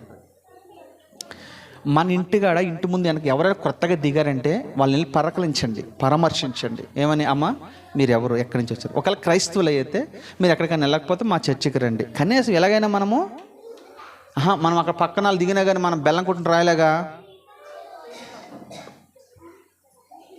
ఏందమ్మా అది? సంఘం ఎలా విస్తరిస్తుంది? సంఘం విస్తరించాలంటే ఏం చేయాలి? నేను రోజు గొంతు చూసి నడుచుకుంటూ అయిపోద్దా? మీరందరూ పని చేయాలి కదా. అందుకనే మీరు పట్టబడ్డారు కదా. ఇక్కడ బోర్డు లేదు, ఏం లేదు, ఆ విషయం మీకు అందరికీ తెలుసు. అరే ఇంకా రూమ్ అంతా ఖాళీగా ఉంటుంది. ఎప్పుడైనా రూమ్ గురించి ఆలోచించారు మీరు? ఎవరైనా తీసుకొద్దామని? నిన్న జయసుధ ఎవరో ఒక ఆమె వచ్చింది నా దగ్గరికి. జయసుధ చెప్పిందంట, మా చర్చి ఇక్కడ దగ్గర ఉంది, ఎక్కడికి వెళ్తారు రండి అని అన్న. నాకు ఆ విషయం నా నోటీస్కి వచ్చింది. అంటే మీ ప్రయత్నం మీరు చేయండి, వాళ్ళు వచ్చినా రాకపోయినా. చేసినప్పుడు ఏమైతే తెలుసా, కనీసము మనము ఆ పని చేసిన వారమైనా అవుతాము. అంతేగాని మనమే వెళ్ళటమో, మనమే తింటామో, మనమే చేయటం కాదు. ఏ విషయంలో పట్టబడ్డవో అది క్లారిటీ ఉండాలి. పట్టబడిన దానికి క్లారిటీగా లేకుండా ఏదోదో చేస్తే కాదు. ప్రభు అదే పౌలు అంటాడు, నేను ఏ విషయంలో పట్టబడితేనో చదువునా, ఏ విషయంలో పట్టబడితేనో దాన్ని పట్టుకున్న వాళ్ళేనని పరిగెడుచున్నా. అది అంటే పరలోకము గురించి పట్టబడ్డాడు, లేదా సువార్త గురించి పట్టబడ్డాడు, లేదా ఆత్మల సంపాదన కొరకు పట్టబడ్డాడు. దాని నిమిత్తం పౌలు ఏ రోజైనా రెస్ట్ తీసుకున్నాడా?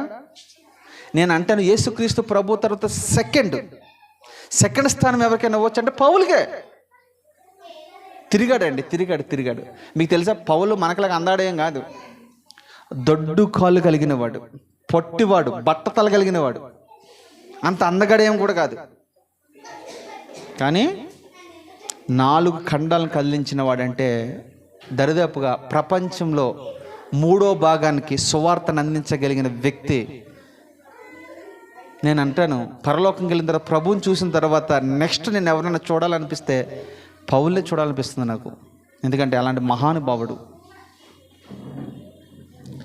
చివరి లాస్ట్ వన్, కీర్తనల గ్రంథం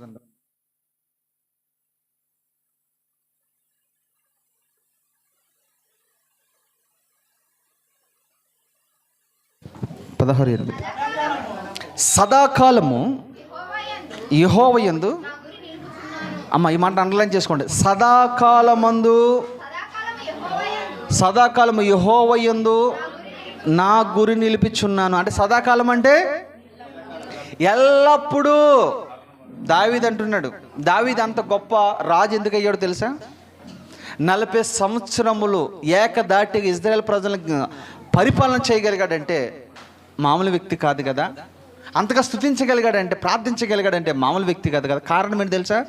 గురి. ఎవరి మీద గురి పెట్టాడు? యెహోవా యందు గురి పెట్టాడు. ఎప్పుడది? సదాకాలం. ఒక రోజు ఉండి కాదు, మరొక రోజు కాదు, ఒక వారం ఉండి మరొక వారం కాదు, ఒక నెల ఉండి మరొక నెల కాదు, ఒక సంవత్సరం ఉండి మరొక సంవత్సరం కాదు. సదాకాలము తన బ్రతుకున్నంత కాలం అంతా కూడా ఆ గురి ఎవరి మీద నిలిపాడో అక్కడే అలాగే నిలిచి ఉన్నాడు, చెదిరిపోలేదు. తరుముతున్నప్పుడు ప్రార్థన మానేశాడా? సౌలు తరిమాడు, ప్రార్థన మానేశాడా? కొడుకు తరుముతున్నాడు. శత్రువులు ఎవరు ఏది చేసినా పొరపాటున గురి నిలిపిన కాడే దృష్టి ఉంచాడు. అందుకనే నేటి వరకు ఆయన సింహాసనము నిలిచి ఉంది. మీకు ఒక ఆశ్చర్యకరమైన విషయం చెప్పమంటారా? ఈ రోజున ఇజ్రాయెల్ దేశంలో ప్రధానమంత్రిగా పనిచేస్తున్న ఒక ఆయన ఉన్నాడు. ఆయన పేరేం పెట్టాం? ఇప్పుడు ప్రధాని బెంజమిన్. ఎవరు? నెతన్ బెంజమిన్. ఆయన ఎవరు వంశావళివాడు తెలుసా? దావీదు వంశావళివాడే. ఎందుకు విషయం చెప్తున్నా తెలుసా మీకు? ప్రభు చెప్పిన మాట, అది మాట ఇచ్చాడంటే తప్పడు. పళ్ళైనను సున్నైనను తప్పుపోవునేమో కానీ ఆయన మాట పొరపాటున భూమి ఆకాశంలో గతించిపోవును కానీ ఆయన మాట. ఈరోజు పరిపాలన చేసింది అతనే, ఇక్కడ ఉన్నది అతనే. ఇప్పుడు అంటే ఇది మనకి యేసుక్రీస్తు ప్రభు ఎవరు నిజంగా మనకు తెలీదు, కానీ ఆయన మాటను మీరు గమనిస్తే ఆ వ్యక్తి అదే స్థానంలో నిలబడి ఉన్నాడు. నా మాటలు ముగిస్తూ ఉన్నాను. చివరి మాట మీరు పట్టుకోండి. సదాకాలము గురి నిలుపుతారా? అప్పుడప్పుడు గురి నిలుపుతారా? మీకు ఏ పని పాట లేనప్పుడు గురి నిలుపుతారా? ఖాళీగా ఉన్నప్పుడు గురి నిలుపుతారా? పండగలు వచ్చినప్పుడు ఏమో అటును, పండగ లేనప్పుడు ఇటు గురి నిలుపుతారా? ఏది చేస్తారు? సదాకాలం గురి నిలిపేవారుగా మనం ఉండాలి. ఈ మాటలు మీరు అన్నీ కూడా పట్టుకోండి. దేవుడు మిమ్మల్ని అతిగా దీవించును గాక. ప్రార్థన చేసుకుందాం.